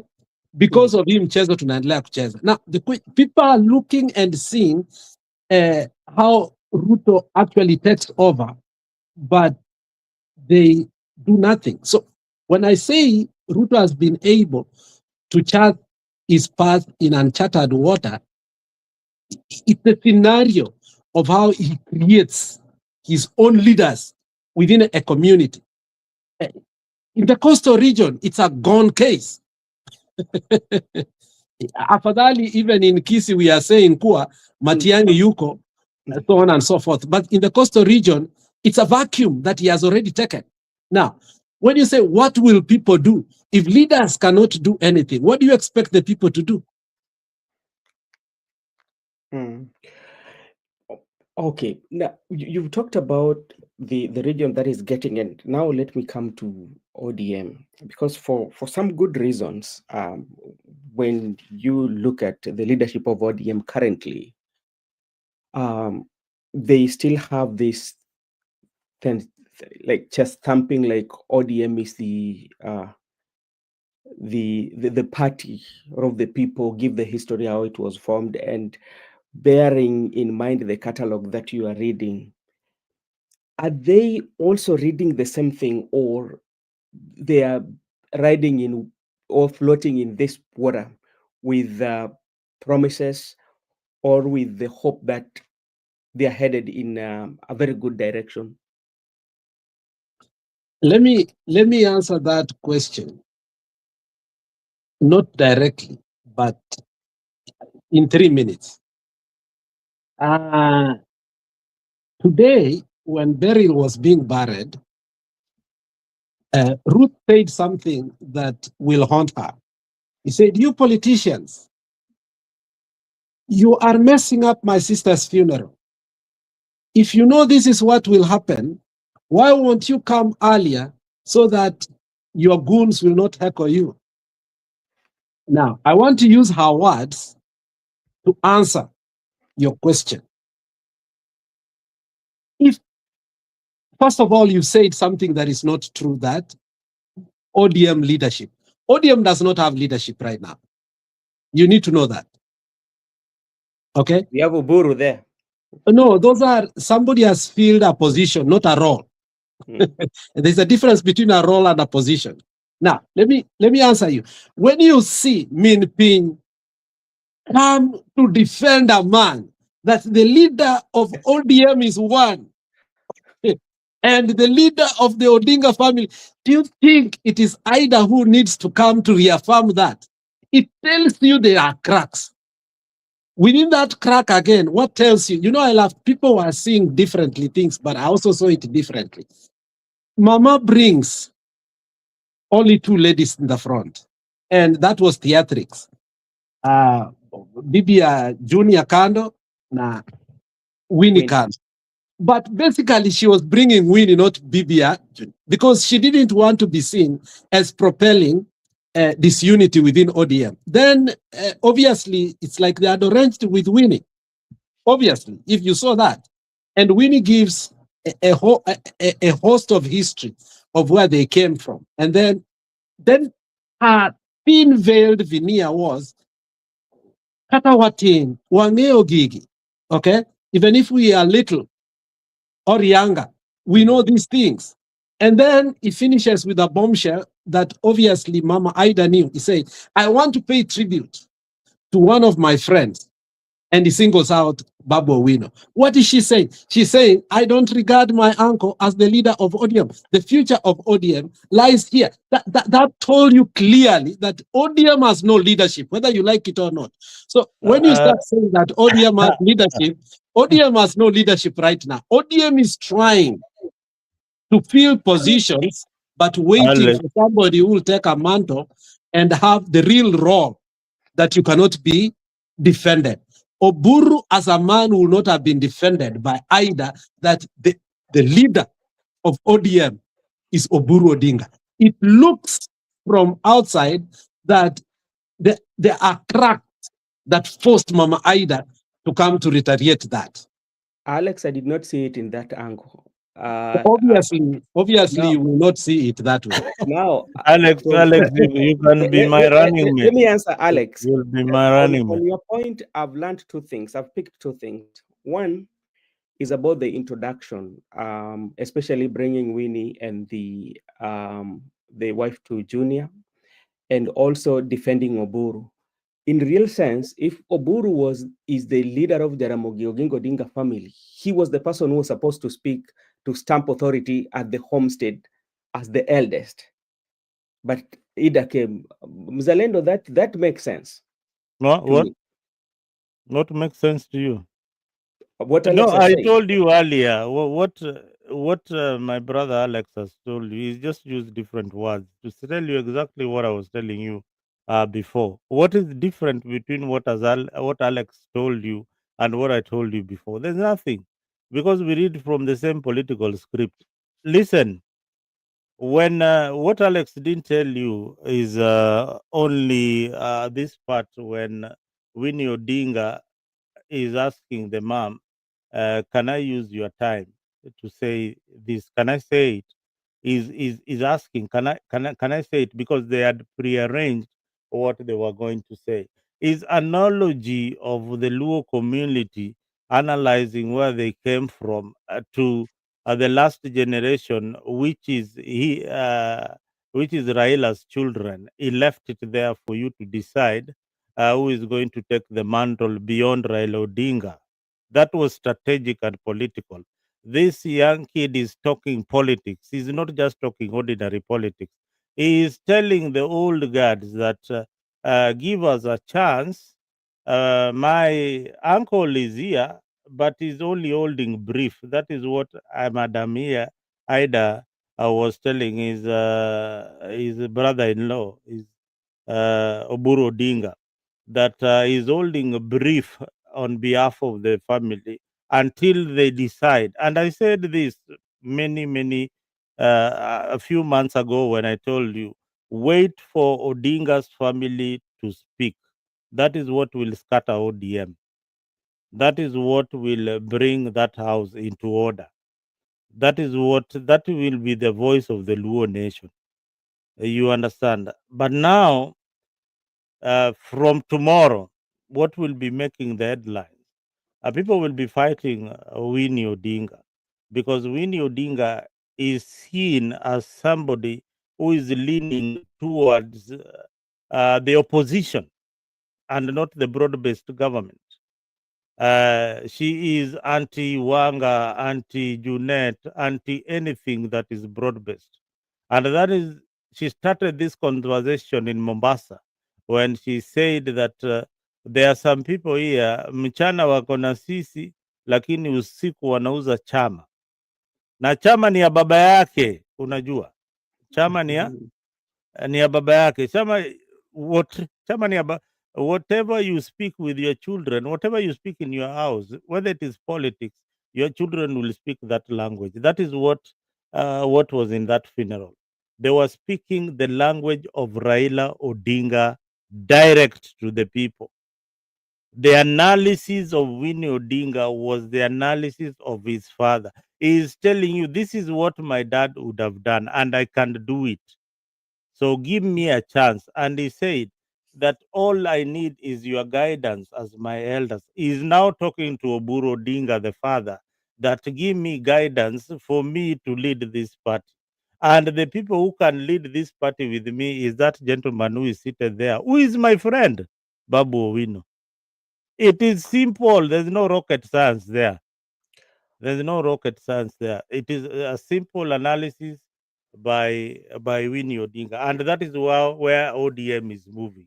Now, moving back to William Ruto and his strategy, and this is where where the opposition doesn't get it at all. At all, they don't grasp a thing. Now, my friend Alex here has analyzed for you how Ruto is building a machinery.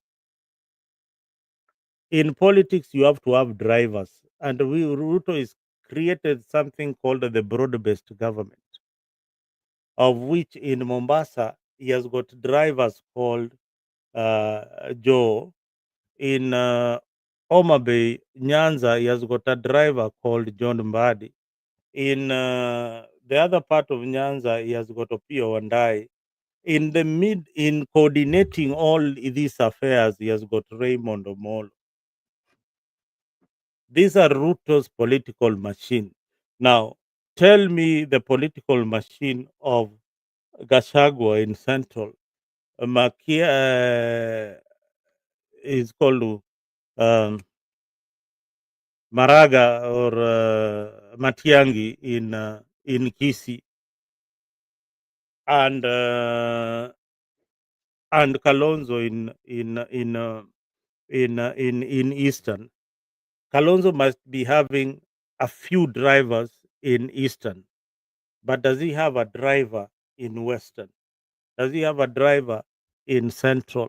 Does Gachagua have a driver in Kisii and in Nyanza? They all don't. They all don't have. So these are the political machines or the people who are going to drive William Ruto's agenda across the country. I've just talked about the main tribes. Ukienda Northeastern, they are drivers. Kalonzo is the only one who is capable of having these drivers, probably across board.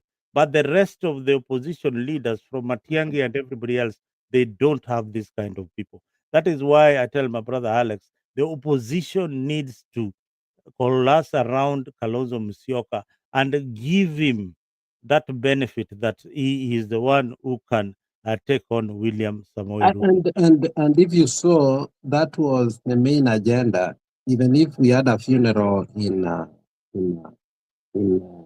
Siaya today, the main agenda politically, if you foresaw it, and the the sentiments of the people and how they brought it up. You know, the by-election in Homa Bay revealed a lot.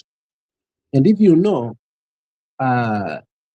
people like Kaluma went berserk and they started questioning the arrangement that they have been so defending. Remember the famous evening when he started questioning the UDA, how PDP individual Obado and also Kibero transversing Katipul Kabond and doing what? Campaigning. Until Cheriot had to go the next day to again spin doctor the whole issue to calm. But Ruto has already tested the water in Homa Bay, the Luo Nyanza, and understood that his people like Aroko will be able to deliver come 2027. Now, if that is the case, Mzalendo needs to understand that when you look at the political formation and the so-called drivers that you are saying, the ODM as a party, not as a leadership, as a party, is wary of their affiliation with William Samoei Ruto. The sentiments of people like Orengo and the other leaders yesterday will almost tell you that Kalonzo is a safe pair to them. However, Kalonzo has not done his part very well in transforming the country the way he needs to. And you understand what Ruto has done in terms of the funding of political parties' money. They have not been released intentionally because he fears the political activities that it can cause across the country. If you remember when Baba decided to use his personal money with Edim Sifuna to go throughout the country to register people in ODM, even when Ruto refused to give them money, it brought chills to Ruto. Ruto really feared that even without money, this man can go throughout. You know, they started from Siaya, they went to Kisii, they went and, you know, Busia, and, you know, that they finished in Mombasa. That had Baba done one more time, if he had not died up to 2027, I think Ruto will not be anywhere near. Now, when you are saying that, but in my view, I honestly, after the by-election, the Luo Nyanza have started looking at Ruto as a very thin-veiled enemy to them. The problem is, as Gachagua had said earlier, Ruto has a book. When you come next to him, he will make sure you eat with him and he will write down. And every time you want to make noise, somebody like Gladys Wanga has a big problem because Gladys Wanga, it's on the record, amekula pesa ya stadium, amekula pesa ya 2 airports, amekula pesa ya unga, where he lied to us, ametengeneza sijui factory ya unga. So she has to play the song of Ruto no matter She has what. to be in government either way. She's Okay, been in honored. either way. And then there was this absurd issue. He believed Baba was what? Immortal. Baba will not die. So she believed the statement of Ruto that the deputy president will be a woman. Remember when Ruto said that during the UDA meeting, that next deputy is going to be a woman. For a very long time, Gladys Wanga thought she's going to be the deputy president. Okay, so she acted like one before she became one. She has been acting like a deputy president. But the by-elections, the by-election has revealed a lot. Okay, that Ruto does not want to work with ODM. Ruto wants to take over. Could that one The takeover of ODM has already happened. Okay. So remember during the burial, he said that he will not allow anybody to take ODM back to opposition. He will use powers within. No, he's a member, he's a life member of ODM and a founder member of ODM. He has never ceased to be a member. I am a life member of ODM. I've never ceased to be a life member of ODM. We are all life members of ODM. So hatuendi mbali. Same to William Ruto. Alex, let me also ask you this. In the event that Ruto becomes president in 2027 and we are looking at accountability and transparency of good governance, do you think the majority of Kenyans can decide to vote good parliamentarians who might go to the parliament or to make sure that they put the executive on check? Do you think we can get that scenario? So we have a weaker executive so that any bill cannot just pass, or any law that is brought into parliament, not like the parliament we have right now. The worst case scenario. One of the things that happened in Kenya until today, I cannot believe that it did happen, is when the minority took over the speakership. That must have informed you a lot.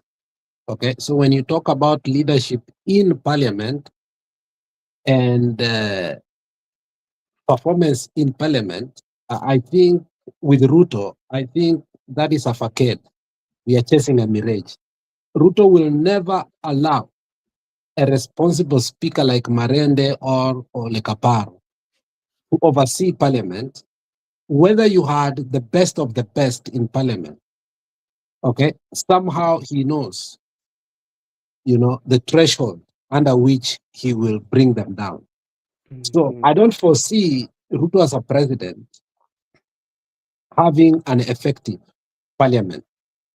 One of the memorandums, if you remember, if you are a good political history, when Ruto came to power, remember the Supreme Court had already discontinued CDF. Now, Ruto comes with the idea of 6 memorandum, and among them, he pegs in NGCDF. So, and he told them, this is a bundle. You vote one out, you vote all of them. The other one. You vote all of them in, you get CDF. What happened? They vote. All members of parliament did what? So Ruto understand. Look, I think we underestimate Ruto. One thing over and over we have done is to forget Ruto in merits. And let's talk merits, not performance. In merits, he has climbed the ladder from parliamentarian, becoming minister, assistant minister for interior and agriculture, becoming election director in Kanu, overseeing the Jubilee nomination, and eventually becoming the deputy president for 10 years, and now becoming a president 3 years going. That alone has given him a wealth of experience on whether you choose the best of the best parliamentarians. There is, when Ruto says something, sometimes we cajole him and think that he is mad or he's outlandish. He's saying things. When he once told his cabinet that I know more than you, people are just laughing. But iliniuma, but it was true. It is true. I know more than you. What I'm saying is, don't be snookered and live in this deep amnesia that the best of the best, even if you were to put Otienda Molo in every constituency and come to parliament and think that Otienda Molo again will not become the speaker. He will choose Wamatangi or Wamakeki to become the speaker, and he will have won. So there is nothing we can do about that. The only thing we can do is how we can totally refuse to go to an election like other countries have done, and refuse the election is not going to be there without election reforms. And when that election reforms, if you heard today what Kalonzo, the most unfortunate statement Kalonzo said today was to talk about the NADCO report. At this point, we know the person that forced Baba to have negotiations and therefore formed the NADCO report, and Baba, being a good politician, understood at that particular time, had he said capital N-O to the NADCO negotiation, Kalonzo was on his way out to Kenya Kwanza government. So what did he do? He reluctantly accepted the negotiation. So Kalonzo was the author of what? The NADCO report. What have done to the NADCO report? Now they are pegging in on the compensation. But the biggest thing that we wanted, we were going, is electoral reforms. Number one, who is speaking about that today? Nobody.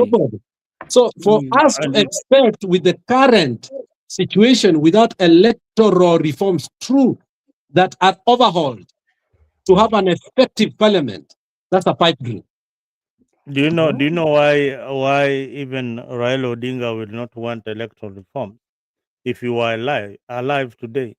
It's because all politicians they benefit from an incompetent IBC. They all benefit. They all benefit. If you reform IBC, the politicians will not benefit.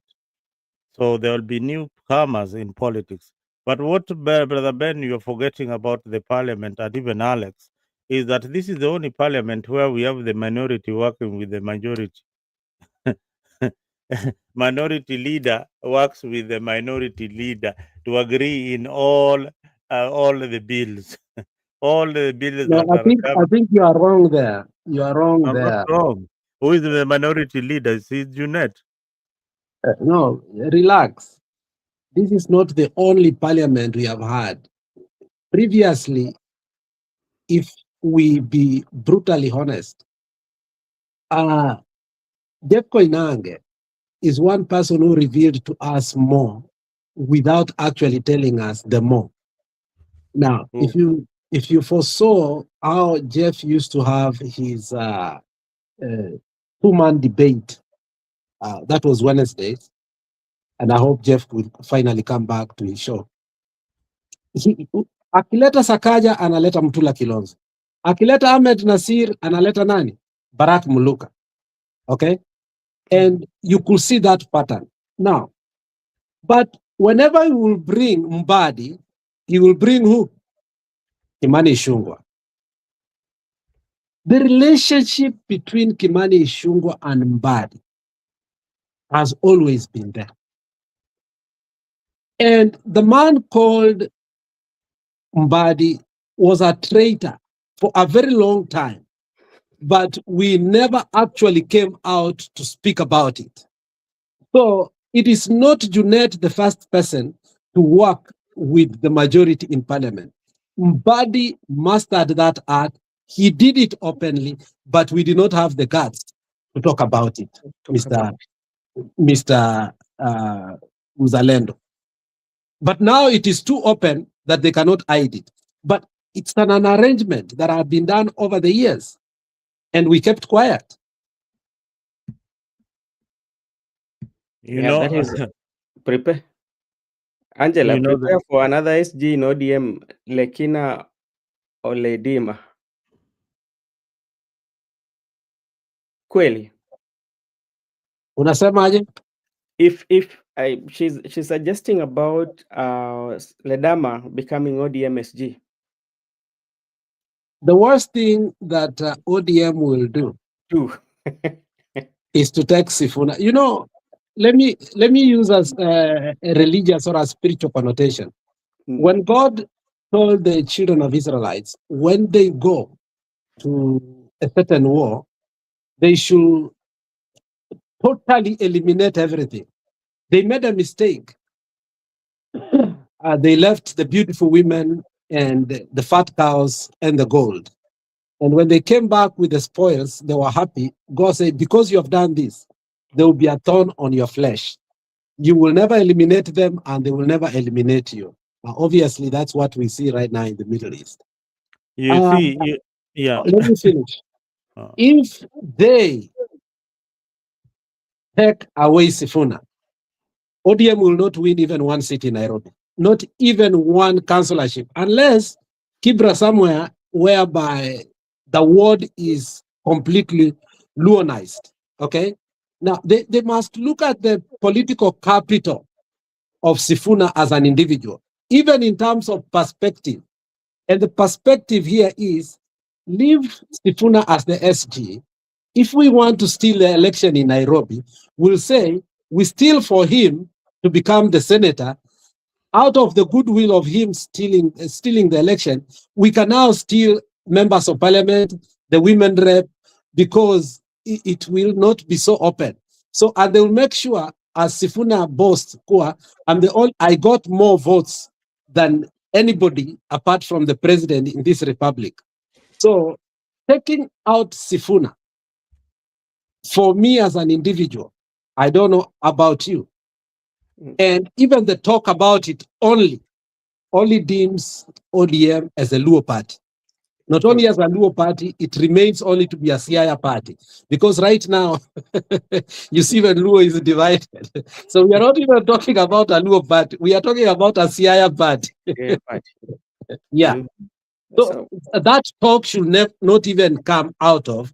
But that is a talk that UDA loves most. And the people purporting to speak for ODM and who wants Sifuna out conspicuously is UDA. I don't know why. It's Muzalendo type people. What did you? I knew you'd say something like that to trigger me. But anyway, that is expected of you, Alex. I'm used to you. But let me tell you, what you've said right is the Sifuna personality. The Sifuna personality in Nairobi is huge that ODM cannot replace. That is the problem. That personality is what they need, and that is personality is what scares them. Now you remove Sifuna as personality and inject a personality like Olekina, like you had mentioned. You have killed the morale of the people who Or they bring of the party. Or Kasamuel Makoure, you remove Sifuna. And I told Sifuna, don't answer that small boy. Why are you even bothered? And Sifuna does not even answer them. He lets you rant, and then in the evening you find him with his tasker. Anakunywa pole pole. Life is normal and easy. The Sifuna, what he has built, a personality that he has built from the time he was elected the Nairobi senator is huge. Is not only he doesn't talk to the Luya base. Sifuna talks to Nairobians. He addresses Nairobians. He does not address the Luya like Aladwa, who comes, sisi kama Waluya, sisi kama jamii ya Omlembe. He does not speak that language. He speaks to national politics. So, just as Alex has said, the ODM is being relegated to a regional party that will be controlled by the likes of Gladys Wanga in Omabe. But how do you negotiate? How do I negotiate with Alex when I'm already in his house? The value itself shall have gone down. I lose value when I'm already in Alex house. Ataniambia kama unataka kulala hapa kwa kiti we lala, lakini kabla niingie nimwambie masharti yangu ya kuingia hapa kwako. Alex will tell you, Mwanzalendo, I really need you to come and visit me, but I've got condition. When I'm coming to visit you, I'll have to get my martini rosso on the table, or I'll have to get my Glenfiddich ready when I come to visit you. Also make my bedroom nice, the way Baba's bedroom was made nicely by Oparanya huko in Kakamega. So those are the conditions when I'm coming to visit you. But when I'm already in your house, I have got no say. Ni utajipanga na zile vitu ziko hapo. Na pia Alex nikiingia kwake na nianze kusema hey, Alex, you have arranged this house, hii kitu inafaa kukaa huku, hii kitu inafaa kukaa huku, na wewe ni mgeni, wewe tu ni mgeni na unapata watu wenye nyumba hapo, of course they will not be comfortable with you. So ODM with its two CSs, they are acting like now they own the government and the Republic of Kenya. They are the ones who formed the UDA government. So it is shameful. It is. Did you see the classic response of Orengo to the CS today, that was a thin-veiled attack. He said, remember, this is not the first time we have been in government. Yes, I noted that. He told them, look, at the beginning of this nation, at the birth of this nation, we had the deputy presidency, and we had one of the most important dockets, which was the Minister for Planning. That was Tom Boyer. And he went further to tell them the roles that they played. But even though this is not the first time we have been in government or held the CS position, he only failed to also tell them that, he was actually the favorite of Kibaki's cabinet. I hear that, and I'm always told that Kibaki was so fond of Orengo, despite him being on the other side, though he was in the coalition government. So I think, Martha Karua once told anaitwa nani, Uhuru Muigai Kenyatta some years ago that he's a political crybaby. And she even went further to say, a little boy who was just discovered that walking naked is cool. It doesn't matter mahali atatolea suruari yake hata kama wageni wako na aanza kutembea tu hivyo, despite of everything. And that is how now Mbadi is behaving. Undanyi, I think, comes a little bit more reserved and moderated when it comes to some things, though his role is sometimes have to defend the government. But I think Mbadi goes too far. And even if people like Zakayo Yugi, Ndolo Aya, and who else, Dalmaso Tieno, who are actually in Kano, they understood that Robert Uko. Even if they understood the limits, and they played the politics of the gallery also of what? Of the advancement of their own people. But when you look at Mbadi, and if Mbadi's scenario is very unfortunate. If you remember one time when they asked, why did Baba decide all the cabinet's position and even the leadership change that is coming to parliament to be Luo? Kaluma once said something that still bothers me, said, we never took the docket of the finance. Mbadi is a Bantu. Mbadi is not a Luo. I don't know if you remember that thing.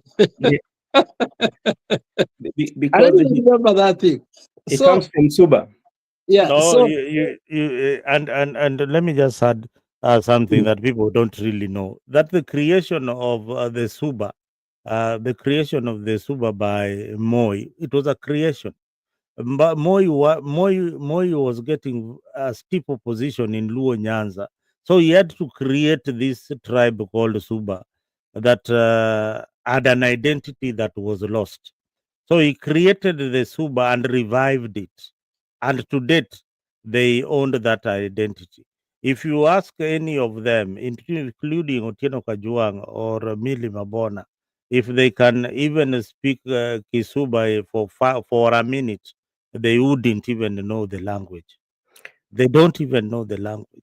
It is one of those languages classified under the UN charters as the languages that they want to revive. So Suba was a lost language and a lost tribe until Moi revived it. And when he revived it, you know what he did?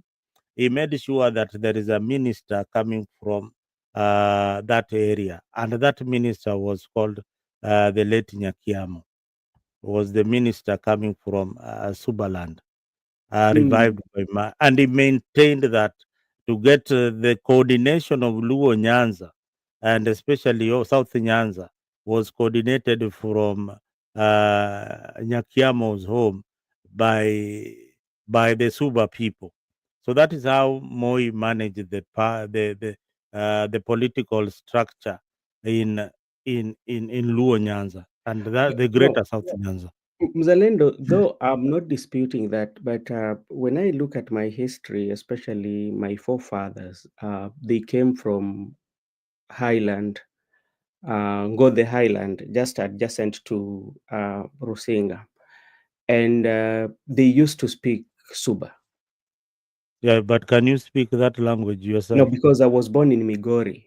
With us, they came all over. They Can your migrated to cousin Migori. who is your age mate speak the language No, fluently? even like Sami himself, Sami Wakega, I don't think whether he speaks Suba They because don't he's a speak that cousin language. to he's our That is cousin. my area. They don't. My uncles don't speak that language. They have got words, a few words they can utter, but they can't speak the language. That was a Mm. creation of President Moi to divide the Luo nation. So he divided them by creating the Suba, and it worked perfectly. So let me ask you, gentlemen, in the shadow of all this, the way forward, the best way forward for Kenya, if we are looking for a good leadership that is accountable, a good leadership that provide the services that people need, what can be the way forward? First of all, we need to elect a leader who respects the rule of law and the constitution of Kenya. Meaning that when we elect a president, is working for each and every person, for each and every community, so that this community that, the Luo who are now saying that it is a favor, and it's so annoying when Mbadi is saying it doesn't merit to be the CS for finance. It is a favor that was done to him by done to the community. Yeah, it is not a favor. It is not a favor. It is he qualifies to be in that position, and that is the reason why it is that, and he's not there to serve the Luo community. He's there to serve the people of Kenya as the CS for finance. So we need leaders who look at position as not Favor. uh, not favor or enticement to bring votes to the other camp, but to provide services to the people of Kenya, same as to anybody else who is given the opportunity to serve in the cabinet. He serves under the mercy of the president, but he ought to serve the people of Kenya according to the constitution. So it is not a favor for a community to get a position or a tribe to be appointed. It is not a favor. And once we take that direction, then the political class, including the presidency, will use these dockets to entice communities to vote for them, even if they are underperforming. And the community will see that we have been done a favor. We have got a minister so and so in this government, and you know very well that they don't share their pay slip with you. The pay slips, they take them to their children and their wives. So this is something that we need to stop completely, and stop praising such leaders. And when we get a chance, we condemn the act of giving self gratification that, I am working for William Ruto and the Luo community. It is not that way. It is you are working for the people of Kenya. Alex, what is the best way for us in the worst case scenario? I will take a different perspective from Zalendo. Totally different perspective. You know, when we have no bankruptcy of leadership at all in that country, in spite and despite of all the challenges and problems that we have had. But we do behave mostly and most communities as if it's either one person or we are dead. For example, we have created a new problem that will be for the future that we are not ready to resolve our pandemic political problems. Let me give you a case scenario. When the mountain still believes in Gachagua, and they believe that Gachagua will be the solution to them, and having known who Gachagua is, they have not even solved their problem yet. Okay? They are not even ready to solve their problem because they don't even see where the problem is. Mm, Do you see that? yeah. So it must start for us to decide who is our leader And if we just take any Tom, Dick, and Harry, just because he's able to throw jabs at our enemy, then basically we are not ready to resolve a corporate problem that is not personal. Okay? Yeah. So from the current situational ethic that we are in, I don't think Kenyans are ready for change, because when you look at the community leaders from Wamalwa, from Natembea, from Matiang'i, from Kalonzo, from Gashagwa, from Joho, the question that pegs in there, all these people have said, do you think there is change truly in the people that have said there? No, that's a fact. That's a fact. But because now we have an enemy within that is more Nephilic or Goliathized, so we think we can look for any David that is around that who boasts to be a David, without a spiritual stamina, without a leadership stamina, without integrity stamina, without everything. You see, all these people we are toying around, even if we continue saying, I believe, and I totally believe that Matiang'i can transform that country. I totally believe that Kalonzo can win that election. But then again, if we truly were to go to the spirit of, reformation, transformation, and progression of that country, so that we can be another Singapore or better than Singapore, we are not going to see that kind of leadership changes. We are not going to see that economic changes, educational changes, healthcare changes by just changing Ruto to Gachagua. You get it? So Yeah. Kenyans need to take a deep breath and ask them, what do they want? Is it ni nyani tunabadilisha ama is the forest? But I don't think Kenyans are ready for that conversation. If a Kikuyu came up here and we started saying that, Gachagua is a wrong person, we are going to fight here so badly. If a Kisi came up here like me and we started saying, like, I almost beat Mr. Mzalendo down there by him bringing the issue of Jubilee, we'll also start making, like, we have some serious structural, foundational issues. And yet we are painting, putting ceiling board and doing solar up here without a foundation and a structure. And when do you think we are going to get out of this narrative whereby we are being told like our situation is like this because of him? For instance, when maybe you meet my Luo brothers, they might be saying that our situation is like this because of Mr. Gachagua. When we go to Kambani, it will be told because of his a leader from that particular area. And you find that the majority of voters buy into that. Then when it comes to voting, they vote based on that our situation is going to change if we beat this person. Have you realized something that sometimes makes you just say, let Ruto continue? Have you gotten to a point whereby personally on your basis, whereby you look at things, you wonder where we are? Have you ever reached that point, Benson? I want you to be honest. Let me be very honest. When I see Gachagua, when I see Muturi, when I see Ndindi Nyoro come, and they are the ones who are telling us how Ruto is a thief. I just say, let him be a thief more, because we told you, but you did not hear us. So they think that their rhetoric, is going to be more eloquent and convincing than that of Baba or Azimio as a whole. Unaelewa? Like, we are in such a bad situation that those who fought for Ruto, nail and tooth, for him to be in the government, today they are the ones who are telling us how this person, those who really did not want this man like Junet, who went, people like Atuoli, Kateni meeting, like Kenyan politics is a sucker.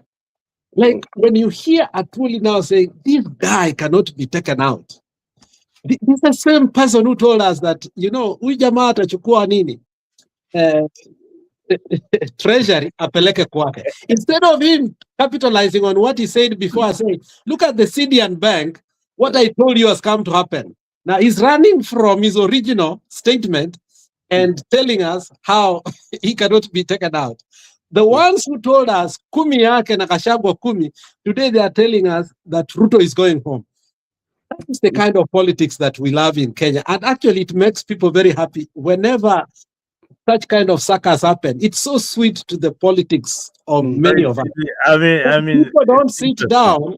People don't sit down and really question themselves. What do we want? If you don't ask the right question, you will not get the right answer. But if you will ask a question that fits you at the moment, you will actually get what you did not expect.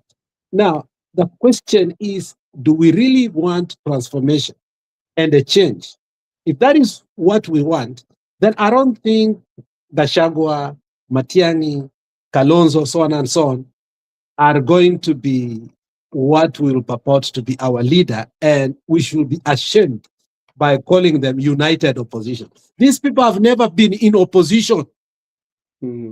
So by just branding them united opposition, these people have never been in opposition. Now, let me clarify my statement. During the NADCO report, if you saw, Kalonzo used to come and go with a car that had green plates. For a long time, I used to ask, the green plates used to be originally for county council when we had the provincial administration. But now they are reserved for the speaker. So Kalonzo was negotiating for us while he acted like the Speaker of the National Assembly. Okay?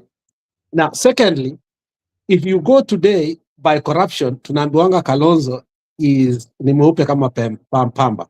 But you have to remember, half of Karen, in terms of land, is owned by Kalonzo. And then unasema Kalonzo ni mweupe kama pamba. The question is, how did Kalonzo get that land? That's the first thing. Secondly, what is the worth of that land? Billions. Obviously, it's billions or going to trillions because it's a huge land. Now, then, where did he get that money to buy that land? Obviously, it's through politics. So somehow we have lesser evil politicians and insidious evil politicians. So we don't look at eliminating evil. We look at choosing lesser evil because we are all evil. Why? Because Kenya is a corrupt country. If today we want to say, okay, mzalendo, hata passport aliendea huko Canada ama hapa US, akienda kuipata alitaka within 24 hours na alilipa kitu kidogo ndiye akaipata. So he's a recipient of corruption. If we want to eliminate corruption, it means we must also eliminate the passport issues, we must eliminate hospital, we must eliminate tax corruption, so on and so forth. Are Kenyans ready for that? Kenyans are not ready. And that is why our proximity to leaders who are corrupt is so close. So Kenya has never wanted your question of better leaders. That has never been the desire of Kenyans. That's a fact. Kenyans have never desired. If you remember what Magufuli did when he totally eliminated corruption, the Tanzania started crying a little bit too. Unawacha kidogo ila watu wanakulia. And they truly hated the man because ile kidogo hata hii ilifanya nini? Ilisha. So Kenya is in that situation. People working in the office, accountants, lawyers, who wants to win cases by all necessary means. When they see Martha Karua is going to become the next Minister for Constitutional Affairs, and they know the changes she will bring, they would rather vote for Ruto because those in the judiciary know that the moment Martha Karua becomes the Minister for Justice, they are gone.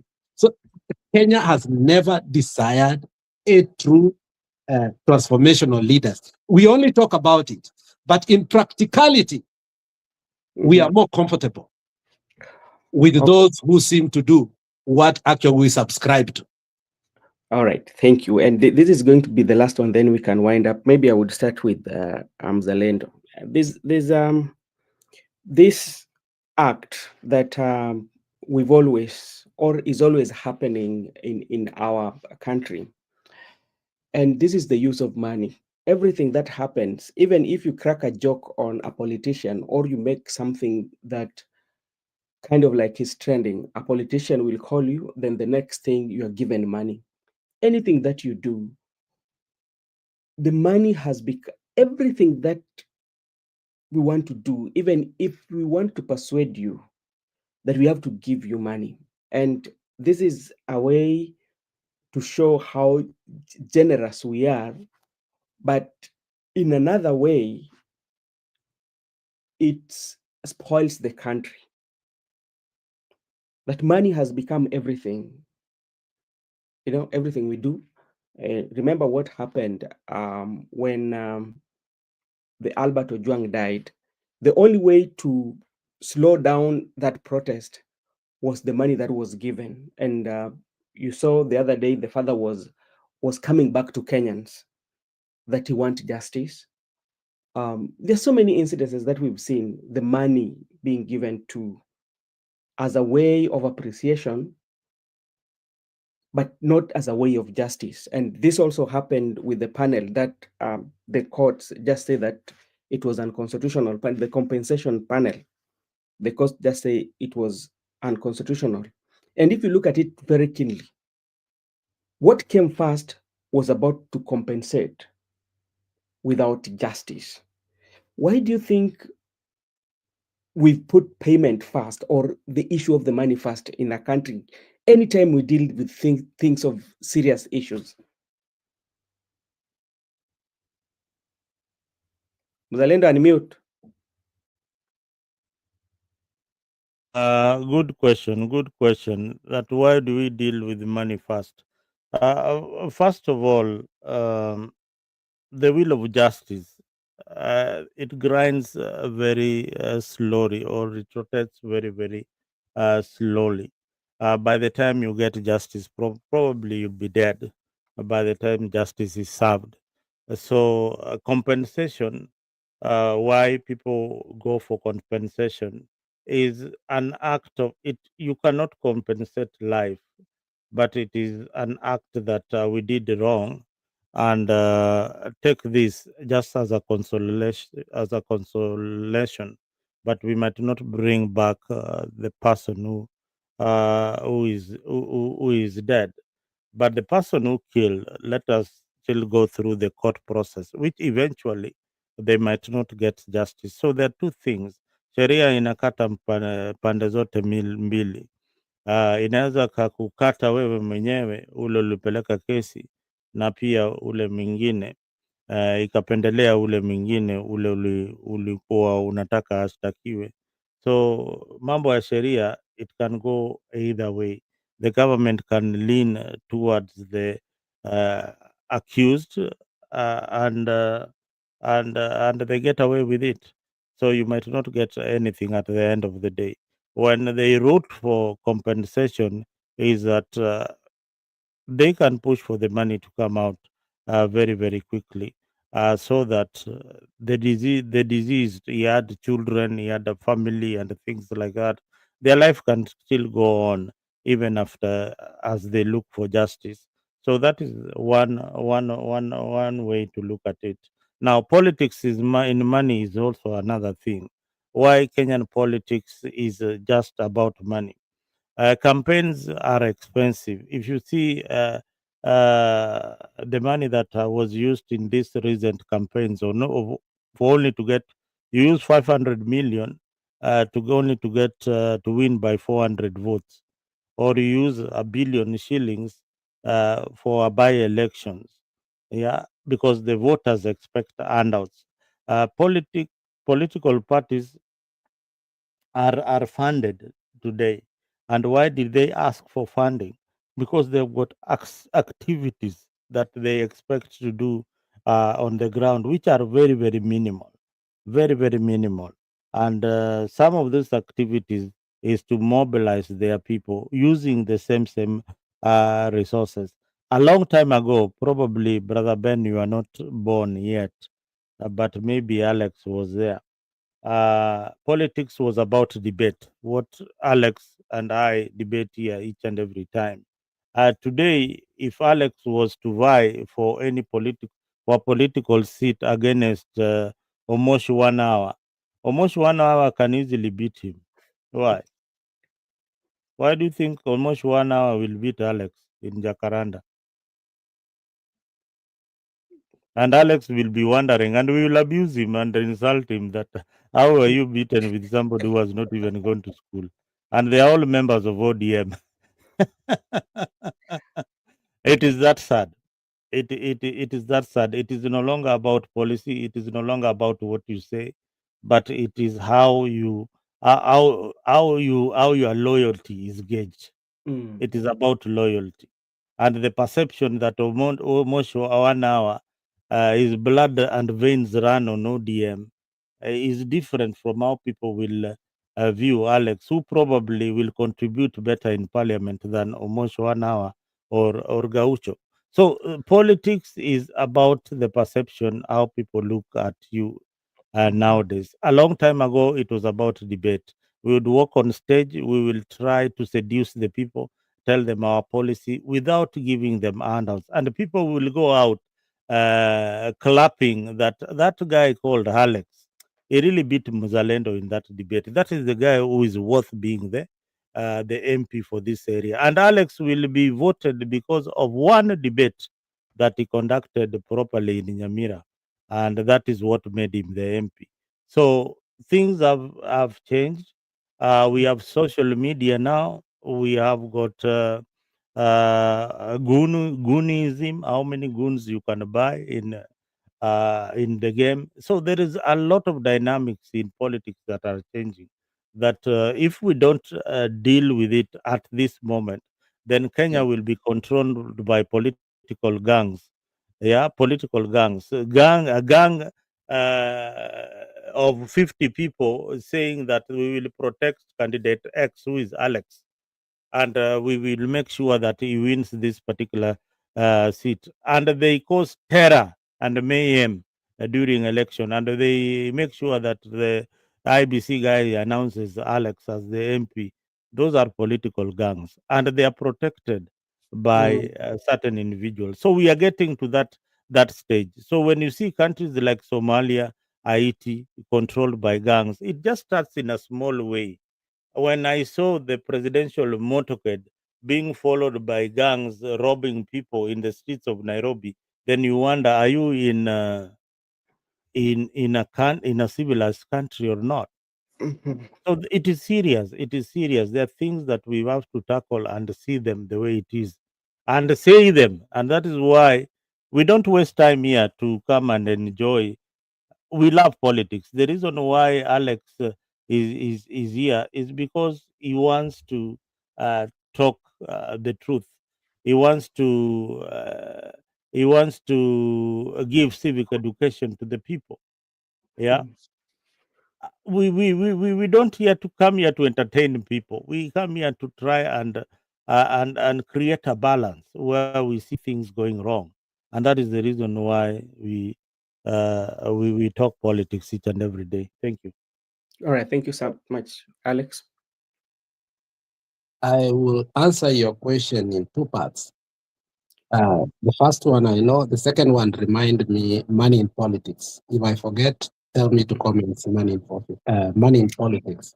The first one, allow me to be elaborate on it. When a leader lacks insight, he regrets when he comes to understand the foresight can only be dictated by the insight. When Uhuru Muigai Kenyatta and the other people in his administration foolishly refused to swear in the judges, Mm. a lot of people thought, this is the best thing that Uhuru Muigai Kenyatta has ever done. Maraga pleaded with him. And actually, they withdrew funds, and Maraga, remember, started crying wolf about them not getting security, so on and so forth. But that was a catastrophic mistake that I believe Uhuru Muigai Kenyatta regrets until today. Now, let me explain why it was a great mistake. No sooner than Ruto became the president, immediately he swore in those judges. And Brother Benson, I want you to understand why I'm saying this, because many people still forget that. And it's towards your answer, because a lot of people do not understand what is going on in that country. And before he swore those judges, he had personal talk with them on how they are going to help him on various issues over time. So they became what we call in the US activist judges. Activist judges are the ones here in the US, you take political laguna issues to them so that they can sway their pen on your side, so as you can continue to do that which seemed illegal. Now, when you see that a judge has struck down, there's a background. That's Mzalendo. When you see a judge has struck down the compensation, so we are happy that the courts are doing well. Behind the curtain, we don't remember that the judges that Ruto swore in are activist judges that will help him. On the surface, the NADCO report say you need to compensate. On the background, you don't remember that this thing will go to court, and the activist judges are going to exonerate Ruto from giving them money, because Ruto doesn't love giving anybody money. He's not giving doctors, he's not giving teachers. How is he going to give the people who are giving him problems so that he cannot rule in 2027? Do you think he is insane? So, least we forget that one of the greatest mistakes that Uhuru made was to give a silver platter to Ruto to come to the presidency by having all the judges. Do you remember one single judge really gave Uhuru a problem? And I'm sorry to use this because I forgot her name. She's a lady, but she's an albino lady. I'm sorry for using that name. But that lady single-handedly in Nairobi gave the government of the day problems because she was not an activist judge. So the judiciary was working. So today when you hear that, oh, the courts have done this, the courts have done this, go back to when Ruto was sworn in and see the people that he brought in because they were corrupt. And because they had no chance, they have been given a chance, they have to fulfill the role under which they were given that job. So some of these rulings you see are not like they are outlandish rulings. No, these are arrangements. My friend, these are arrangements. And failure for us to see activism in the judiciary will always put us in a bad test. The people who struck down the BBI, those were activist judges. And you have seen how activist judgism actually blocked Uhuru in many things, and Uhuru had to do a lot of things with executive order. It's only that we never use that word commonly in our country. Okay, he used iron fist to rule the country because the courts became what? The blocking for him. But for Ruto, the courts have been smooth sailing. They act like they are blocking him. Then when the second ruling come in, he gets it as if it's a well-oiled machine. So one of the silver platters that we gave Ruto, and that is something that we need to discuss over and over, are these activist judges that come in to save him. If Ruto could not give money or cannot give money to teachers, to doctors, to people who are progressive in this country, how is he going to give money, compensate people who wanted him to go? You think Ruto is mad? I think that is where you people forget. Now, let me go to the second one. I still remember it: money and politics. This has a deep history of election. In 1992, Moi realized that, and as I always remind people, there are two kinds of pools. Tedman was the original pools that were political, that would be allowed to be aired on TV and also written down on our news dailies. And it became obvious that, there were pollsters all over the world, and Kenya allowed that in the first time openly. However, the military pools for intelligence have always been there. Any military will take polls to show the popularity of a president. In 1992, when the polls were taken, we realized that Moi was not going to take power. And the biggest financial haze of our time happened in 1992 when the Goldenberg scandal, which still haunts Kamlesh Patni. That is when we set the first loose cannon, that we left the train without brakes. And I don't know when we will ever have that brake again. We started what we call commercializing our politics. Okay? That is when we came out, that money became so useless to a point that going there and, that time, the pound, which was 20 shillings, the pound came out, 20 shillings came to be called the pound because for a very long time, one British pound was 20 Kenya shillings for the longest. So the most popular money in 1992, Nile Kobole, the 5 shilling and the 20 note. But when bribing NMA started, they needed a big bill to make it happen. And they came up with the 500 note. And we started the journey of commercializing our politics. You hear that?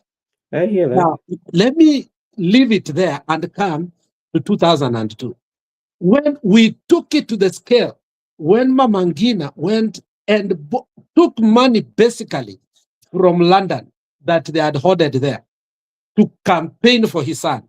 Now, 1992 became like a rat against an elephant. So 1992 became the rat. 2002 became the elephant. Oh boy, when we reached 2007, Raila had mastered the art. Raila was going mundu kimundu with the government, with who is who, and with who? The Mount Kenya Mafia. Where he got the money, we don't know.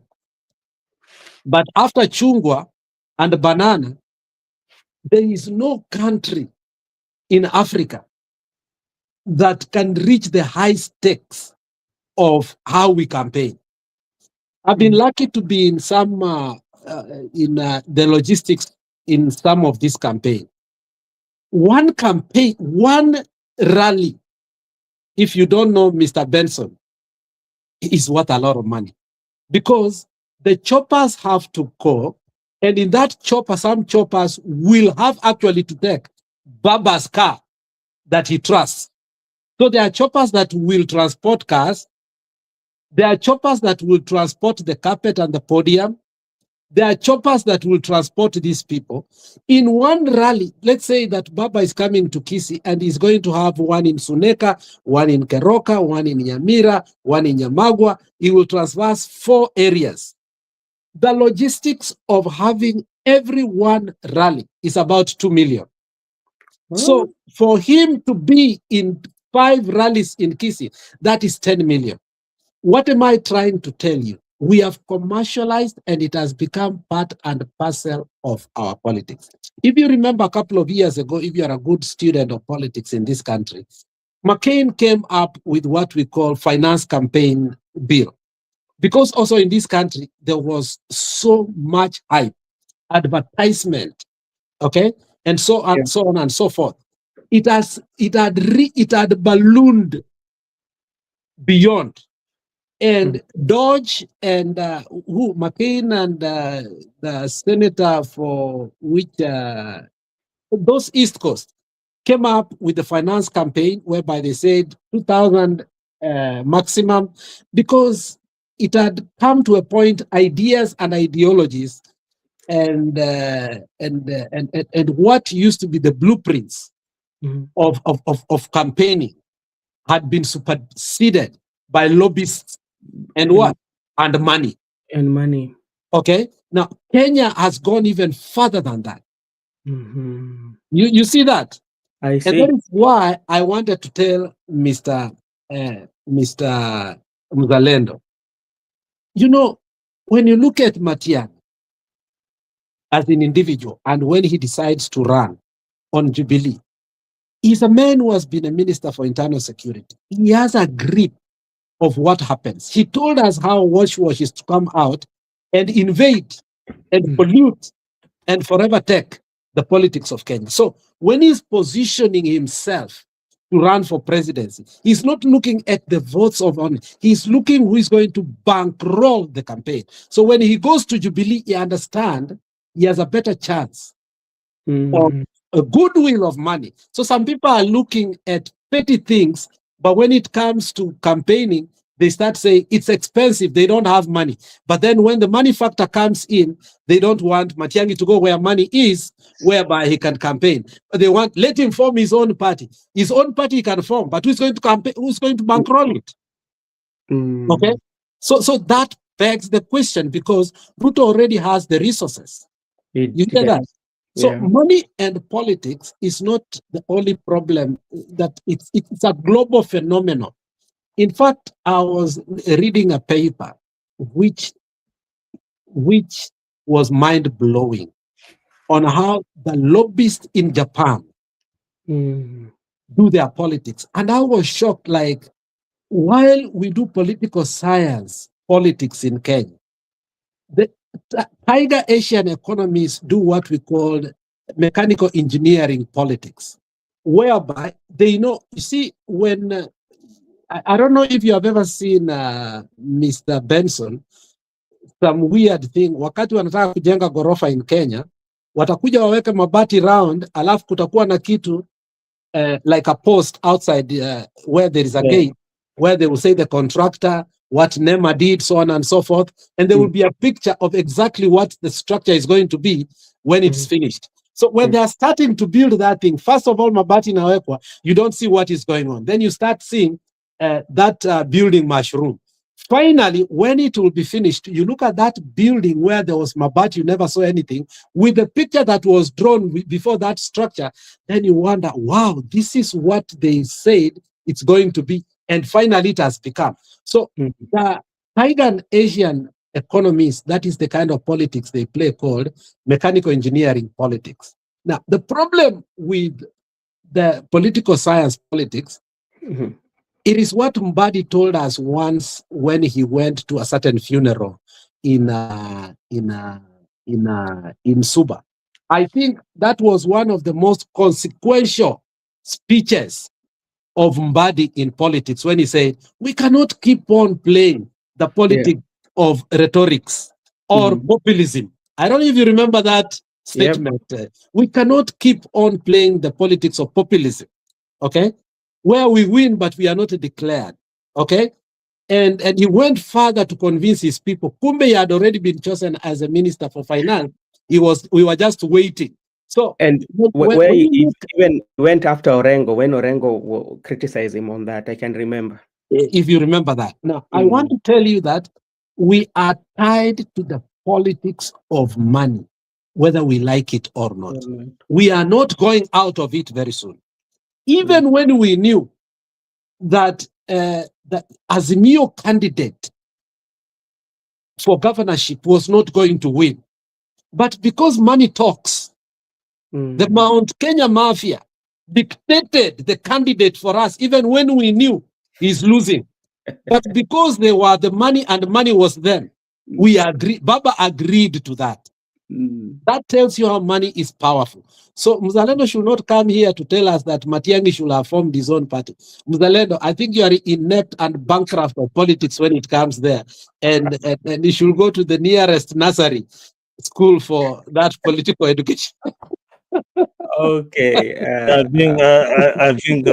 You mentioned me, and I, ne- I need to put this matter straight and clear so Yeah. that you might understand. And you have been guiding the viewers out there about mechanical engineering politics that is practiced in some parts of Asia. This kind of politics are just billionaires, engineers coming together to create a structure that who controls what in politics, and then they come up What have I lied? with that Exactly, you are structure. explaining what I said, that money Yeah. talks. So It's premeditated. It is so not your vote. It is what is premeditated. So it operates like a machine where money flows in different channels, just like in Kenya and even in the US.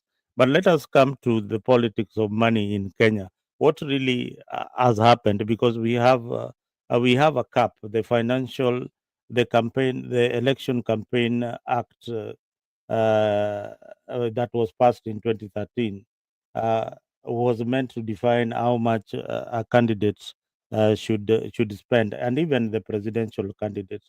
I think at one point it was 4 point something billion shillings. But what did the members of parliament do to this act? They dropped it. The laws were not enforced by IBC.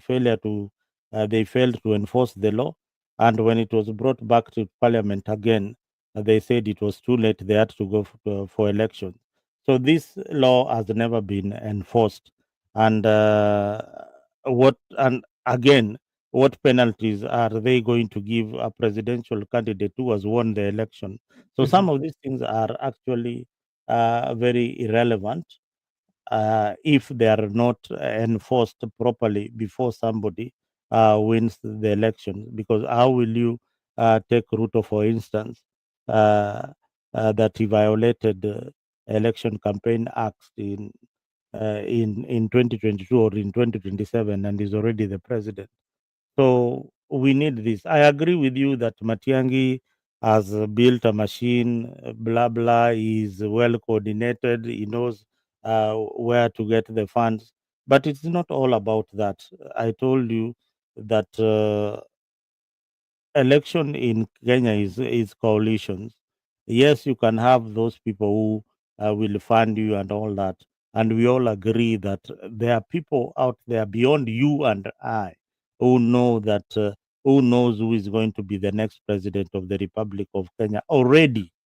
They already know it even before we take the vote, that this is the person that they want as the president of Kenya. So how do we really come up and reform so that we ensure that the right candidates are the one who we forward up there, even though we know very well that probably the forces up there might not have decided that it is the right time for Matiangi to take over, because I strongly still believe that elections in Kenya are not really decided by the people, but it's decided by a group of technocrats or probably billionaires who are like the same mechanical engineered politics in Asia.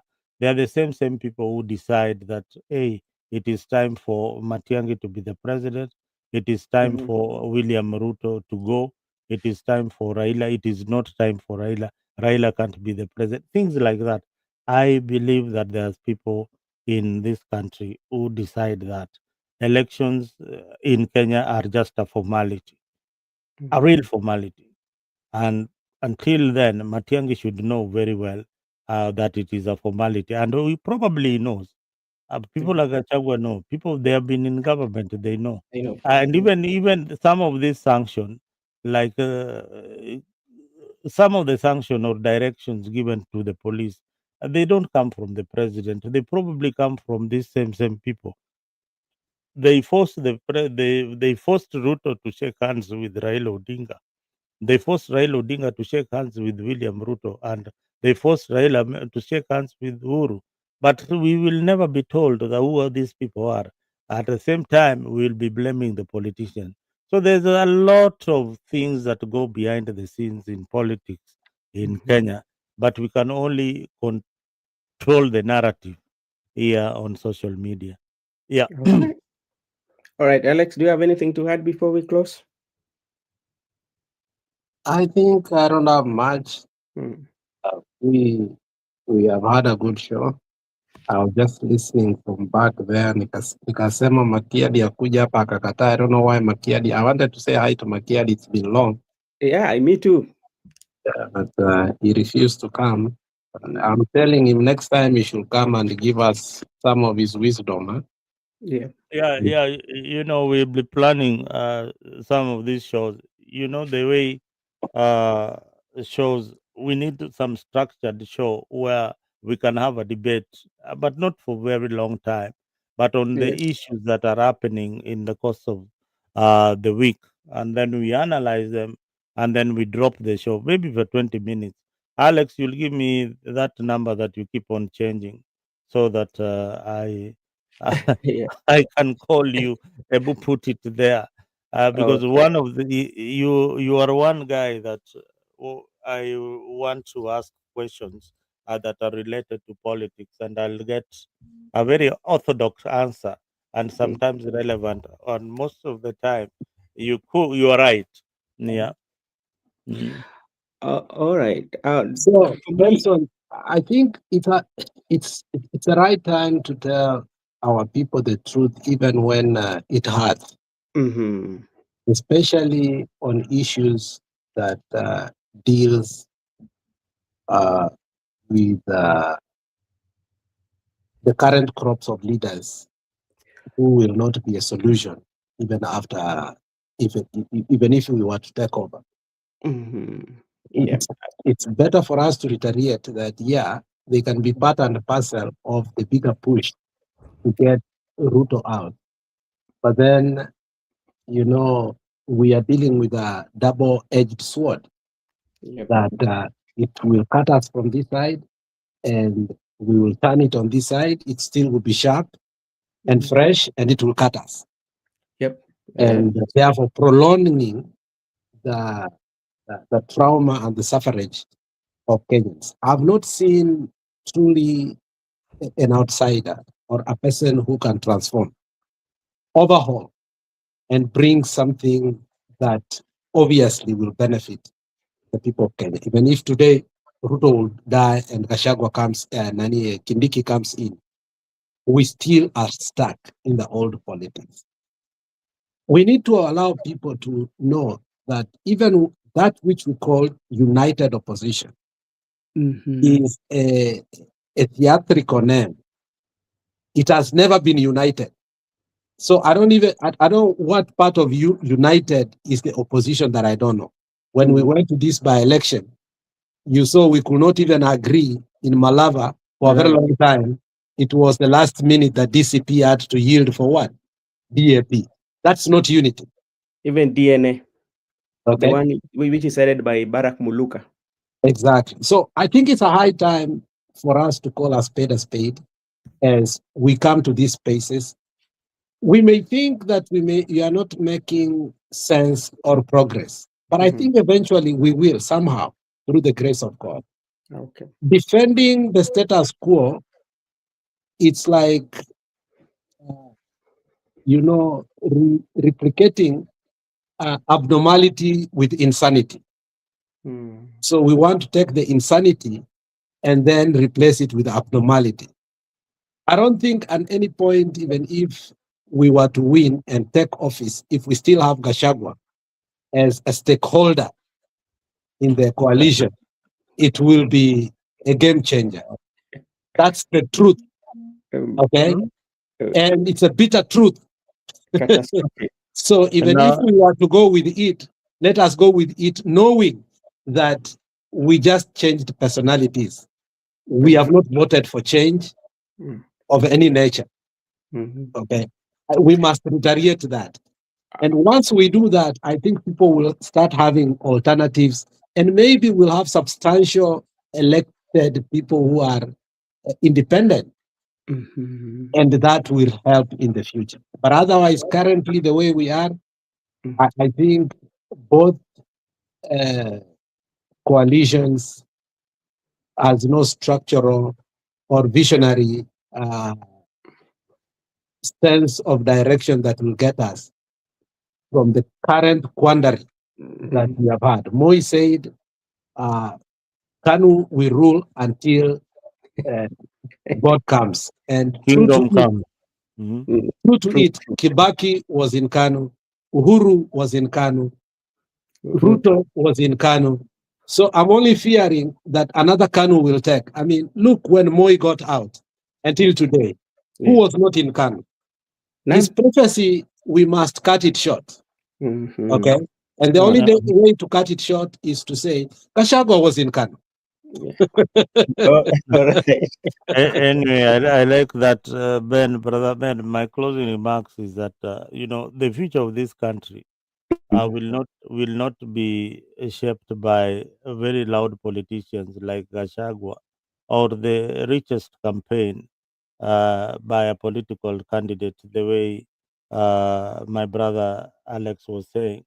Uh, or the most powerful tribe in Kenya, be it the Kikuyu or the Luo, it will be shaped by a generation, just like his last statement, a generation of people who refuse to be bought and divided in tribal lines or be silenced or gagged. These people must be very straightforward.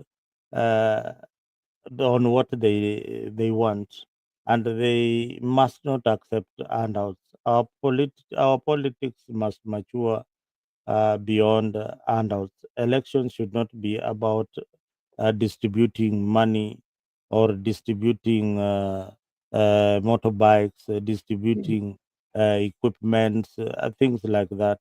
They must be about policy, create a sustainable environment for jobs, security, and uplifting our people, and building strong institutions like the judiciary, ESC, uh, the security docket, that is the police, and the parliament. Those are the institutions that can safeguard the people of Kenya for us to have a good country. Now, again, we are in the right direction. We don't waste time here. Real power in Kenya is not in this political coalition. It is in the unity of the people of Kenya.